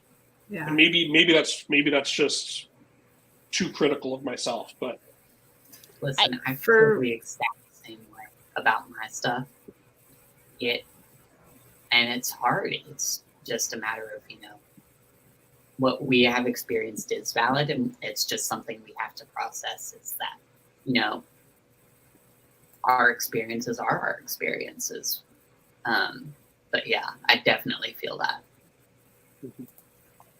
I feel like I have like mental disorders, I guess. So it's like, how do you like write characters with cognitive differences than normal people and like give them justice when like I'm just me and I don't represent the entire spectrum of people with my disorders. It's like, and then on top of that, like, it's horror, and so there's so many terrible representations of if you have the disorder, you're automatically going to be a killer, and so it's like, it's a tightrope. But I still love cosmic horror, where things like the Necronomicon make people go insane, and so it's like, I don't know how to like do it justice and make it not cringy. Well, there's always the option of having multiple people with, neurospicy of whatever type, and have them represent, bad guys, good guys, and medium annoying people. Mm-hmm. Yeah, like that's kind of the thing I always get worried about when I represent people. So there's an immigrant to Canada from Nigeria in my book, and I'm like, and he's a good dude and he's a really funny guy, but that's the other thing I worry about. Like, I'm not Nigerian, and my wife is actually a minority, and obviously she's an immigrant woman who's Hispanic, and like I wonder, maybe this is my own neuroses, but like, do authors like Angie Thomas, do they worry about how they represent themselves? I don't know. And I maybe that's my own anxiety and my own EDT kicking in, but it's just, the fact that if this book was to be read by anyone and they say this is a representation of XYZ group, right? And how heavy, like how much responsibility I need to take on to represent that fairly, right? And especially, and one thing for me, for a group that I'm part of, but for groups that I'm not part of, to do it well. Like, again, there's also a young Japanese woman in my book, and not young Japanese or woman. So, getting these I guess the sensitivity writer thing is something that maybe needs to be explored, at least by me, more. Let's see. Maggie says, Heather and I are on writing neurodivergent characters on Sunday. And we say, if you know one person who is blank, then you know one person who is blank. Every person's experience is unique and valid. Yeah. And maybe this is just because I'm listening to it recently, but like, there's a great quote from one of those Hank Green books where he's got an African American character who basically talks about how every interaction she has to represent the entirety of that experience. Mm-hmm. And how unfair that really is. And maybe that's why I'm worried about it right now, because I'm re-listening to his books. Yeah. And Lou says hi. She's purring really loudly, but you can't hear her. Hello, kitty. This is Catechus, my handsome man. Oh my goodness. What a beautiful kitty. Yeah, that one. He wants some attention. He was timing that too. 100%. My dog is laying on the couch. So forlorn. Well, I think tomorrow for the conference, I will wear my black cat saying "Wear your colors, pride" shirt with the bi flag underneath it. Nice. So maybe if I get to be on another one of these, you guys get to see it. Nice. Instead of under my military uniform black T-shirt because I'm in the Navy. Nice. I'm gonna wear. I have a perfect sweater to wear for tomorrow.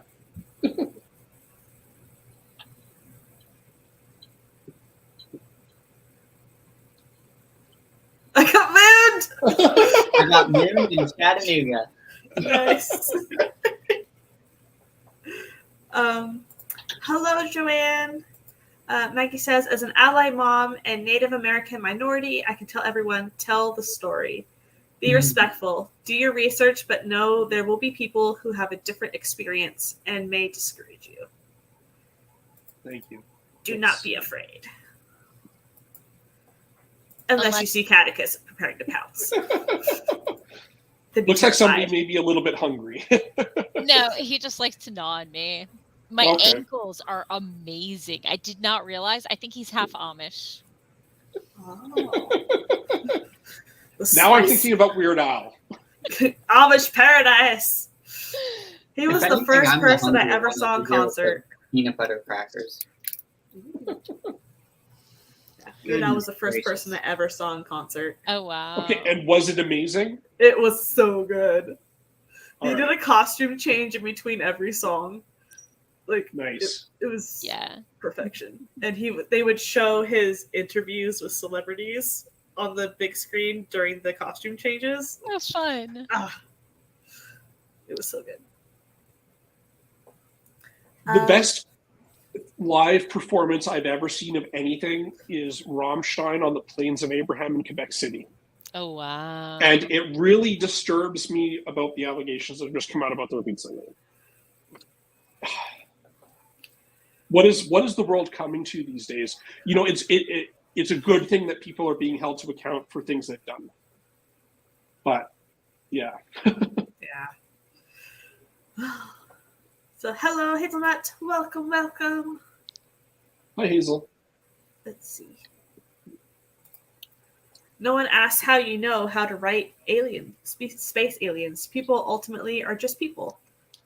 Same needs and dreams. If they are complex and not lamps with dialogue notes taped on, you will probably do well. Yeah. There is a lot of discussion right now about with aliens and, you know, non-human species to see if we can step away from a colonialist viewpoint and maybe, you know, explore them without capitalism taking over and exploitation, etc. Yeah. What? That almost never happens. What? I've never once read a book with colonialism as part of it. Never once. Mm-hmm. What is this? What is this colonialism you speak of? So perhaps I should introduce you to a country known as the UK. I have a spreadsheet with all of the different Independence Days from them. Mm-hmm. Happy Juneteenth, by the way, to anybody who celebrates that. I know it's a little late, but yeah. You know, Pride Month. I found out maybe about a year ago that the last chattel slave in the U.S. was freed during World War II because of Japanese propaganda, and I had no idea. You know, and I'm not American. I'm American in continent, but I'm not from the United States. But that was really that was heavy to find out how long the exploitation of African Americans and African people and Caribbean people and minorities went on 100 kilometers from where I live. Yeah. So this really got heavy. I did. Let's look at Lou. So there are 53 days of the year that are Independence Days, 59 total, but 6 are duplicates of Independence Days from the UK specifically, Wow. which averages to there's one a week. Yeah. So what do they all? I mean, forgive my ignorance, but what do they all represent? Like, I know obviously the signing of the Declaration of Independence, even though King George didn't find out about it for months. Independence Day of the Sudan from UK and Egypt. I gotcha. From Myanmar's Independence Day. Yeah. Nuari. Yeah, I get you. Sri Lanka's. Yeah, ours is coming up in a week and a bit. Yep. And yours is right after. July 1st. Yeah. And then my wife's is in September from Spain. Mexico from Spain. Yeah. Wait. And my kitty's is never, because she's never going to be independent. Forever independent. I mean... Yeah. And she would not have it any other way because she gets good food. And lots of love. I am a horrible person. Gushy Food Day is only once a week. And it could be every day, and it's not. It's very confusing. I have to say, I agree with what Angela just posted. I mean, so I live in Alberta, which is a very conservative kind of Tea Partyist part of Canada, like as close as you can get to republicanism in Canada. Mm-hmm. And even like, so one of my friends or acquaintances who I've done theater with is a drag queen. I've actually know several drag queens, and like the protests that are coming up, it's just horrible. And the book bannings and even in New Brunswick, which is in the Maritimes, which is a traditionally fairly liberal section of the country, they have put in, or they're trying to put in, and it looks like it'll topple the government there, laws that say you cannot refer to someone by their pronouns without parental consent. It's just, I don't know what's happening. What? Yeah, no, it's I just saw in I'm sorry, I just coughed, but like I just saw my face in the live stream cam, just the reaction I had to that. I just cracked myself up. I'm sorry, you can continue. Yeah. No, so it actually looks like it will topple the government of New Brunswick because members of the governing party are in so much disagreement with the direction that this happens. I mean, so there's hope at least there, right? But in Alberta, we've just reelected this conservative government, and it's only going to get worse here. And so I guess the best we can do is stand up for my own community and for the rights of others. Yeah. But yeah, I'm as a member of that community, I'm worried about how things are progressing in the last. I mean, it hasn't even been that long, right? Like it's only been 20 years, 15 years, 10 years, I think, in the U.S. that gay marriage has been legal, and that's already starting to look like that's in doubt. And I wonder if we as authors have a way that we can start to sway the public influence to come back around if our books don't get banned. And maybe that's why they're banning all these books. And no, Hazelnut, we're July 1st. July, yeah. And to answer you real quick, Felicia, heck yeah. There's psychological horror. Yeah. There's many. If their mind is broken, or their life ends up destroyed. Was it Maggie that said there are worse things than death? Yes. Yeah. Yeah. Yep.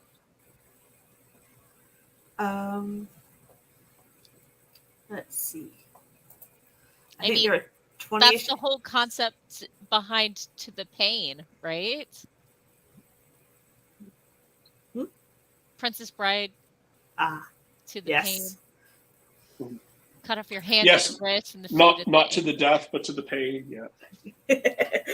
Okay, that is the only movie where the movie is better than the book, in my opinion. True, but the book is pretty solid. Oh, I mean, don't forget the 12 pages of packing and unpacking the wings. Yeah. 100%. But I mean, like I think The Lord of the Rings is a pretty good adaptation of the book, but the book wins. But Princess Bride, I would watch that a million times before I read the book, just because of how solid of an interpretation that is. And it's an outlier, right? Because normally the movie, like I'll watch, if I know a book is being turned into a movie, I'll wait to read the book till I see the movie, and then I'll read the book and be like, yeah, that was so much better. And yet, and with my Fantasia, I can use the movie to help imagine locations and things, right? I have a rule that I don't watch the movie within a year of having read the book because they are two totally different mediums and they don't work the same way.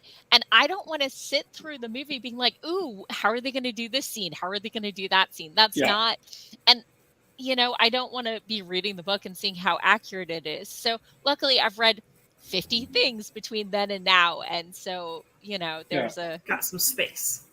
Some space. They're just so different. Look at The Martian. If you guys ever read The Martian and seen the movie, I watched the movie first. Did you know that he self-published that? Really? To start? Yeah. So, he put didn't it for he free do like a chapter at a time and get lots of feedback from like the science community to make it more and more accurate? Absolutely. Yeah. And Andy, so if you've ever read any more of his books, like there's one that he just did, I can't remember. It's called not Artemis, because that was the one on the moon, but the one after that. Oh my God! Like, so beautiful. Like it's sci-fi, absolutely, but like the humanity that's expressed in it is just so remarkable. I'm gonna find the book. All right, you guys keep talking. I'm gonna look it up. Is it Hail Mary? Project Hail Mary. That's the one. Oh my God! I've listened to that so many times. I can't wait for that to be turned into a TV show or a movie because I just want to see how they do it. Sure. Yeah. So, but another self-published author that ended up getting traditionally published was Hugh Howey with Wool, and that's being turned into like a TV or a movie thing. Does anybody know what I'm talking about? Everybody's just looking at me like, what? Silo? I don't read enough, obviously. Okay, anyway, it's one of the few books I actually reviewed because I'm bad about that. I'll star things, but I don't always review things. And ever since then, once a year, I get an email from a different marketing company asking me if I need help marketing my book Silo by Hugh Howey. Oh, the infamous self-publisher. And I'm like, the book that was so successful, it was self-published and then went traditionally published, needs help marketing. I guess Silo looks terrifying. Yeah, so it's about people who are in outside has been nuclear attacked and people are living in a silo for generations. And if you question it, they send you out without a radiation suit and bye-bye. That sounds like a cross between The Truman Show and what was, oh my God, my brain doesn't work anymore, obviously, because it's too late. But what was that book that was set in Labrador with the post-apocalyptic, with the guy and his cousin? I know what you're talking about. I don't remember the name. So, I'm looking it up. Yeah. Okay, so it's a TV series called Silo, and the 10-episode first season began streaming on May 5th and has positive reviews and was renewed this month for a second season. So it does exist, and I found it. It was the Chrysalids. Ooh. Yeah, House of Leaves is on my list. Really? Was it? It is a beautiful art book. I would call it half art, half horror, half, mystery. It's one of like 3 examples of ergodic fiction I can name off the top of my head. And it was written by the brother of Poe, and she did a whole soundtrack for it. Right. Awesome. So I have 2 questions for the rest of you and for the audience. One, when you're writing, like every book or thing you write, do you find it gets harder because your standards have gone up? And 2, as you're reading other people's books, do you start to notice things like, oh, they're saying that a lot. Like they're saying that one little phrase an awful lot. Like, oh, he said quietly many times. I think in descriptions and stuff, we can definitely be judgy. But if a character says things in a certain way, I do that all the time. I think that's really realistic. So, yeah. I don't think that I think I might be challenging myself more. Like, my current story is multiple points of view, and it's not just alternating in the same place at the same time. So the pacing got really tricky. But I don't think I get judgier about my writing. I think I can judge that because I've revised my first full manuscript multiple times, and when I go back to do another round of revisions and I add a line, I find that exact line almost word for word 2 paragraphs later where it fit in. So my voice is being consistent for that story, and I think that's really rewarding to know that I know that story so well that my voice is that consistent for it. Yeah, so I don't mean like judgy, like you're judging yourself, but like just, the things that I didn't know the first time I wrote a book, but now I do. So now it's harder because I know that I can't make those same mistakes or use those same shortcuts, right? Editing is in spirals. So I write the book as it comes out, and then when I edit, I look for, I know I use a bit a lot. Yeah. And so like those little word quirks are super easy find replace stuff. But like harder things, I don't, other than like wording choices, I don't think there's things that I tend to do that need to, I don't know. I love what Hazelwood just said here, saying that they save their judgments and all after the drafting phase. So what I try to do myself is if I write something and I know that something needs to be added in the revision, like I reference a thing that didn't happen, I'll go back in and put something in there so I remember. But I don't go and edit myself anymore. Like I don't go back and edit as I'm writing anymore. I keep going. Mm-hmm. I think it might be time for a stretch break. Because I just moved and my neck was like, what just happened? And Lou just started licking my finger, so I think she's hungry. All right, everybody go break dance real quick. Oh, gosh. Do, do, do, do, do, do, do, do, do. Oh, sweet Jesus. Okay. Mm-hmm. Wow. Okay, so not just me. How y'all feeling? Dude, my neck just cracked like so hard. Oh, just a dream, right? Oh, sternum pop. Okay, we're good. There we go. That's my when you know. chiropractor said it's fine. I hate when my sternum pops halfway when I sneeze. Ooh. No, the halfway's the worst. Geez, just like, ugh. Yeah, then you need to like lay on a flat surface and rock your legs on either side. I get that because I did cross country for high school. I was on the varsity team and I blew my knee out. And ever since then, it's like clockwork every day, like 2 or 3 times a day, I have to pop it. And on the times where it doesn't pop all the way, it's like worse. I'm clocked out. I am clocked out. It is bad. I travel with a foam roller and a TENS unit, so. Yep. The question you were asking, forgive me, I forgot the question. And I was starting to talk and then we stretch break. I'm so sorry. No. I needed that just as much as you did. Okay. Have you, I think the question was, have you not gotten more critical of your stuff, but like trying to level up as you write more? Does it make it harder now that you've leveled up? Yeah.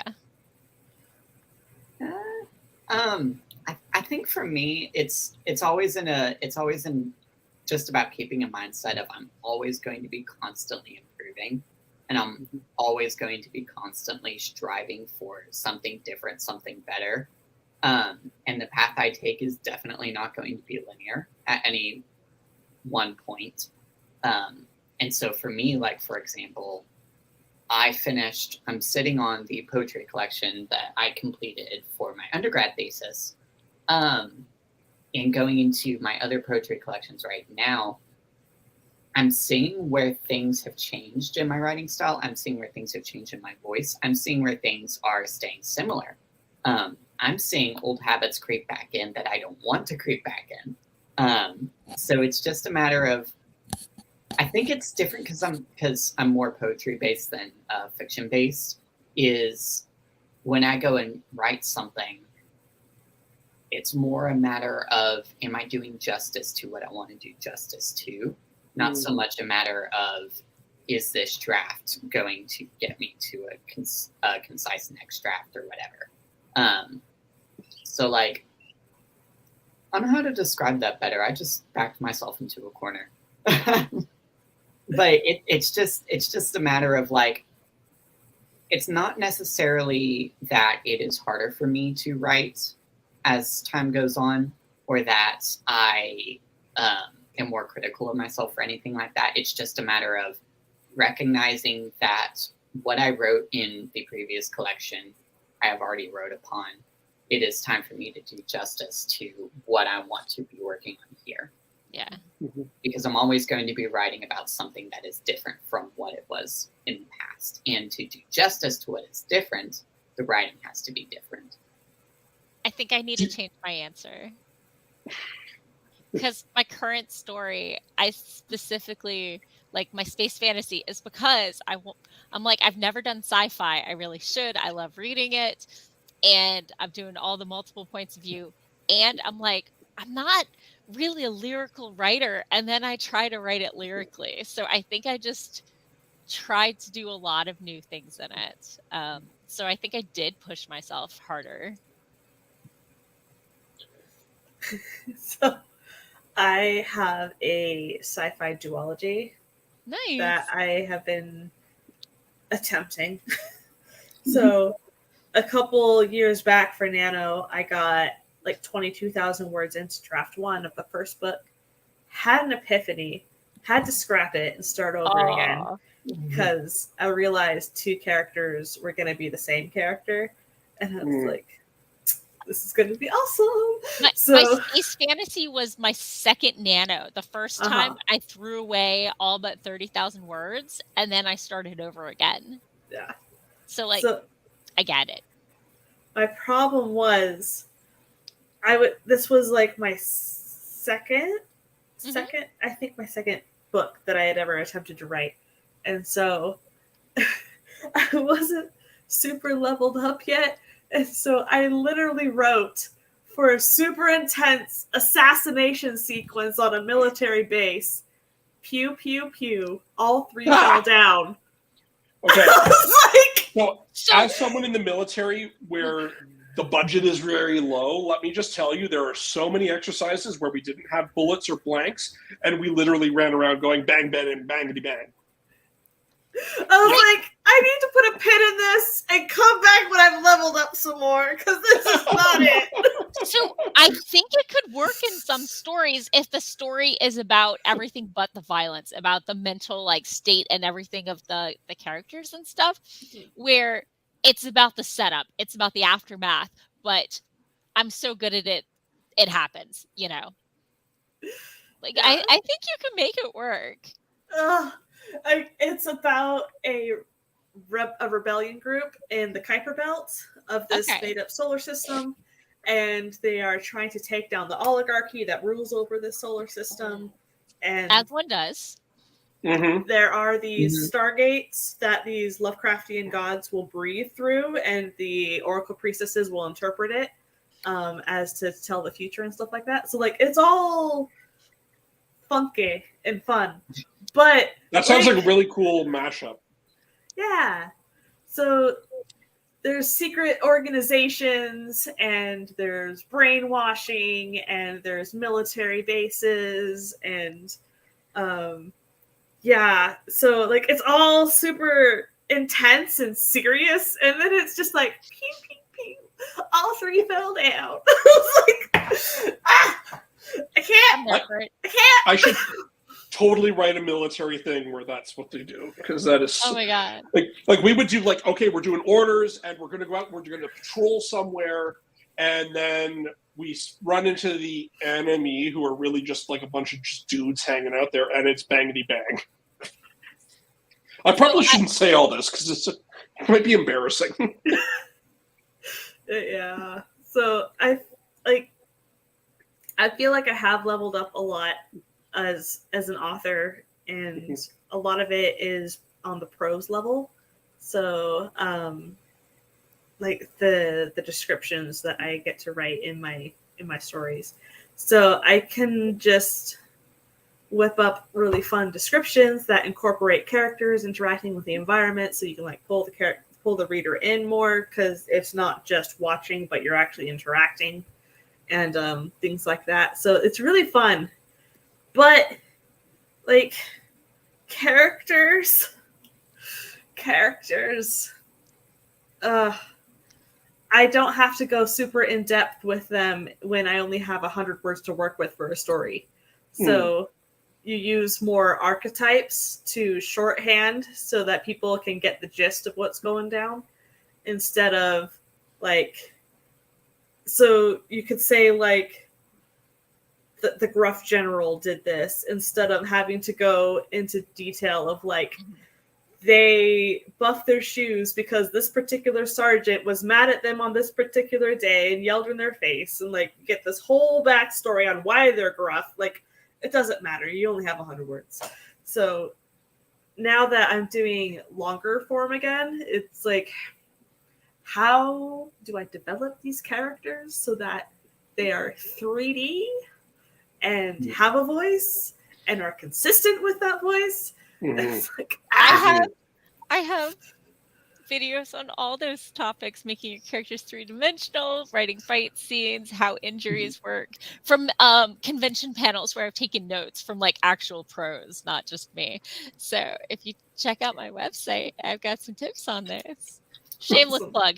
Also, I just hit 600 followers, so super excited. So if you saw my face, random shit, Nice. that was me looking for the link and being super excited. awesome. I need to check how many I have.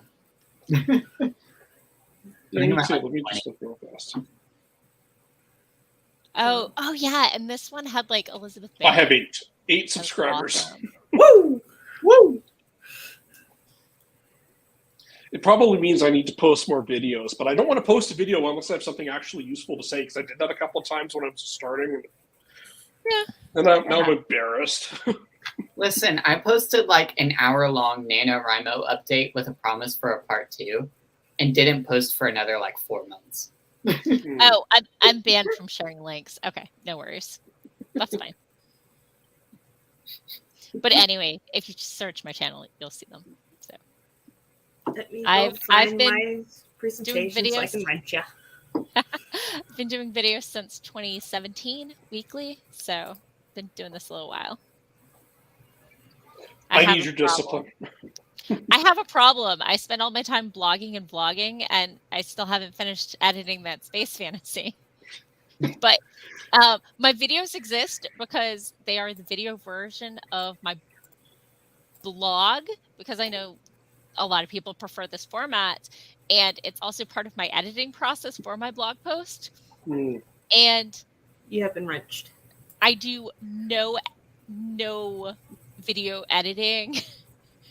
I do like somewhere between 1 and 5 takes, and I finish at 2 in the morning, and I say good a frig enough, and I post it, and it goes up at 11 a.m. in the morning, because that's the that's the only way I can be consistent. Either I could up the quality, or I can be consistent and you get consistency. So, you know, yes, I could do better, but you got to draw the line somewhere. Because it's been up until very, very recently that I've been in school full time. So I'm like, yeah, what is my schedule anymore? Because like my sleep schedule's out of whack. I'm still trying to figure out work. It's a mess. I'm doing great. Everything's Don't even talk to me about sleep schedule. Like, I'm naturally nocturnal, and when I worked for 12 years in the airlines, I worked night shift only. And now I'm working full time for the military, which I only did part time before. And now it's like, okay, great. You work 7:30 to 4. And I'm like, I'm constantly jet lagged. Yeah. I just got hired on by a public library. Nice. And the hours there, first and foremost, it's a 40-minute commute. But secondly, I have to be there at like 7 a.m. Yeah. And I have never done that a day in my life before. So I'm used to getting up at like 11, staying up until like 3 in the morning. I can't do that anymore. Yeah. Oh no. High school, I think Life I had is to hard, by man. 7:30, but college. I'm a software person. I roll in at like 10 and I leave at 6:30. My 8 a.m. class, I skipped more often than I should have. I failed a class because I was working full time in the theater, and get back to res at 1 a.m. It was at 8, and I'm like, I don't even care. Mm-hmm. Need to sleep. So my freshman year here, I was actually in the theater program, and I dropped it because it's not my major, and I wasn't getting class credit for it. But I was required to be in the theater until midnight, Monday through Friday, practicing. And that's just the norm. And I was like, I can do this. Look at me. Yep. I can do this. I need my beauty rest. College days. I would spend all night in the animation lab because that was my major. So we would be working on the student film all hours of all days. I wanted to see, Laura, we went in opposite directions with our university stuff, where you weren't doing creative writing. I was doing creative writing, but I wasn't doing film. And we have the producer of King of the Hill and The Simpsons in our film department here. Wow. Nice. And I never got to work with him because I just didn't stay with the program. And I would have stayed with the program, but I chose creative writing. I was a computer science major. Everything needed to be time stamped by midnight. So if it wasn't done by midnight, I might as well go to bed. Yep. Because it was going to be late and I could work on it when I was fresh in the morning. See, I could email because poetry professors, bless her heart, I could email her at like 4 a.m. and she would respond. And then I'd tell her to go to bed and she'd laugh and say, look who's talking. I think she has poor work-life boundaries, and she most definitely does. However, we'll unpack that at a later date. I love her though. So I've been reading a lot of Ask a Manager, and she's really good about talking about establishing boundaries and what's healthy in a workplace and how bad academia is for work-life balance. So, so we want to come back to the comments. This is pretty cool. An indie author project that helps indie authors get into libraries. And it says, I took a theater class too. There were times where I ended up catching the last public bus home in the evening. Oof. Actually going to North Carolina for a couple days, so we'll see whether I find on my way. What part? Because I'm originally from the western part of the state. Nice. But I love it down there.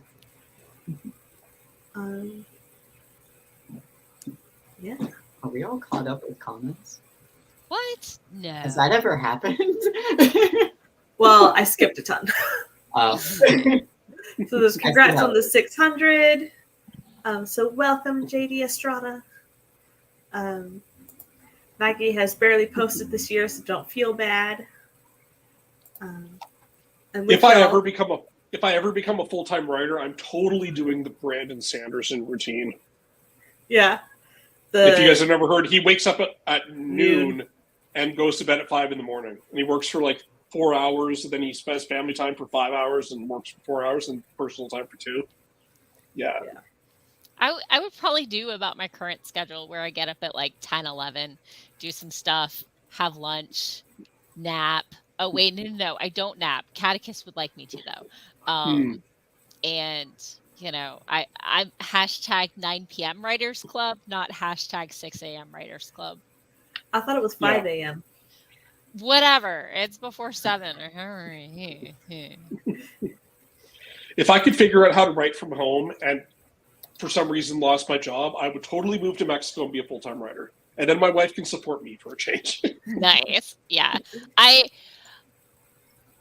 When I have an obligation, like, let me work out before work, that involves me sleeping until 5 minutes past when I should be at work, because I'll just keep rolling over until there's no time left to do it.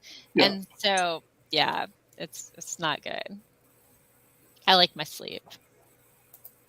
So Hazelnut actually has started making videos for their channel. Awesome. Congratulations. Their first video that's up right now is a reading vlog for a Des LeRae book that just came out. Fun. That's awesome. So for a romance. Yeah, Maggie's one of those 5 a.m. writer people. Yeah. 5 a.m. Writers Club. But in her defense, she lives on a farm. She's got to be up early for the chickens and the goats and whatever. Yeah. Yeah, I used to live on a remember dairy that, farm. We had goats, cows, chickens, pigs, and more recently, now that I've moved out, they've got horses now. But Oh, wow. I do not miss it. JD is pending to post their 500th video, Nice. pondering what to do. Nice. Wow. Do it on what it's like to create 500 videos. Yeah. I think for my 500th, I did a Q&A celebration, like, yay, and here are my stats, and what do you want to know about me, and come hang out kind of thing. Mm-hmm. And I did it as like a live stream sort of thing. Yeah. My thing is half my videos are timers that I've made. So it's like, do I count those?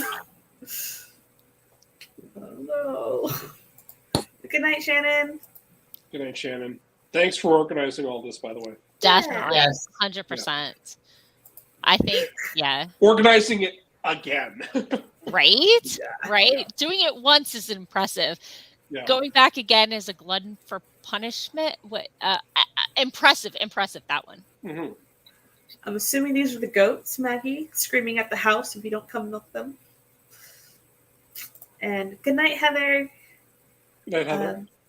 I think we should start wrapping it up soon. So, yeah. Just let everybody... I just clicked the wrong button. There it is.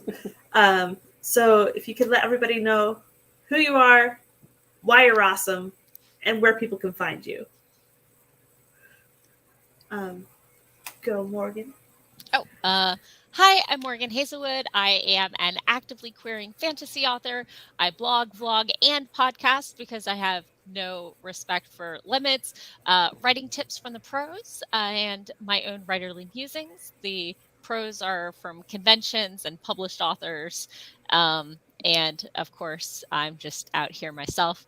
I've been blogging since 2015, vlogging since 2017, and the vlog is now turning into a podcast since 2020, if that's where you'd rather get your media.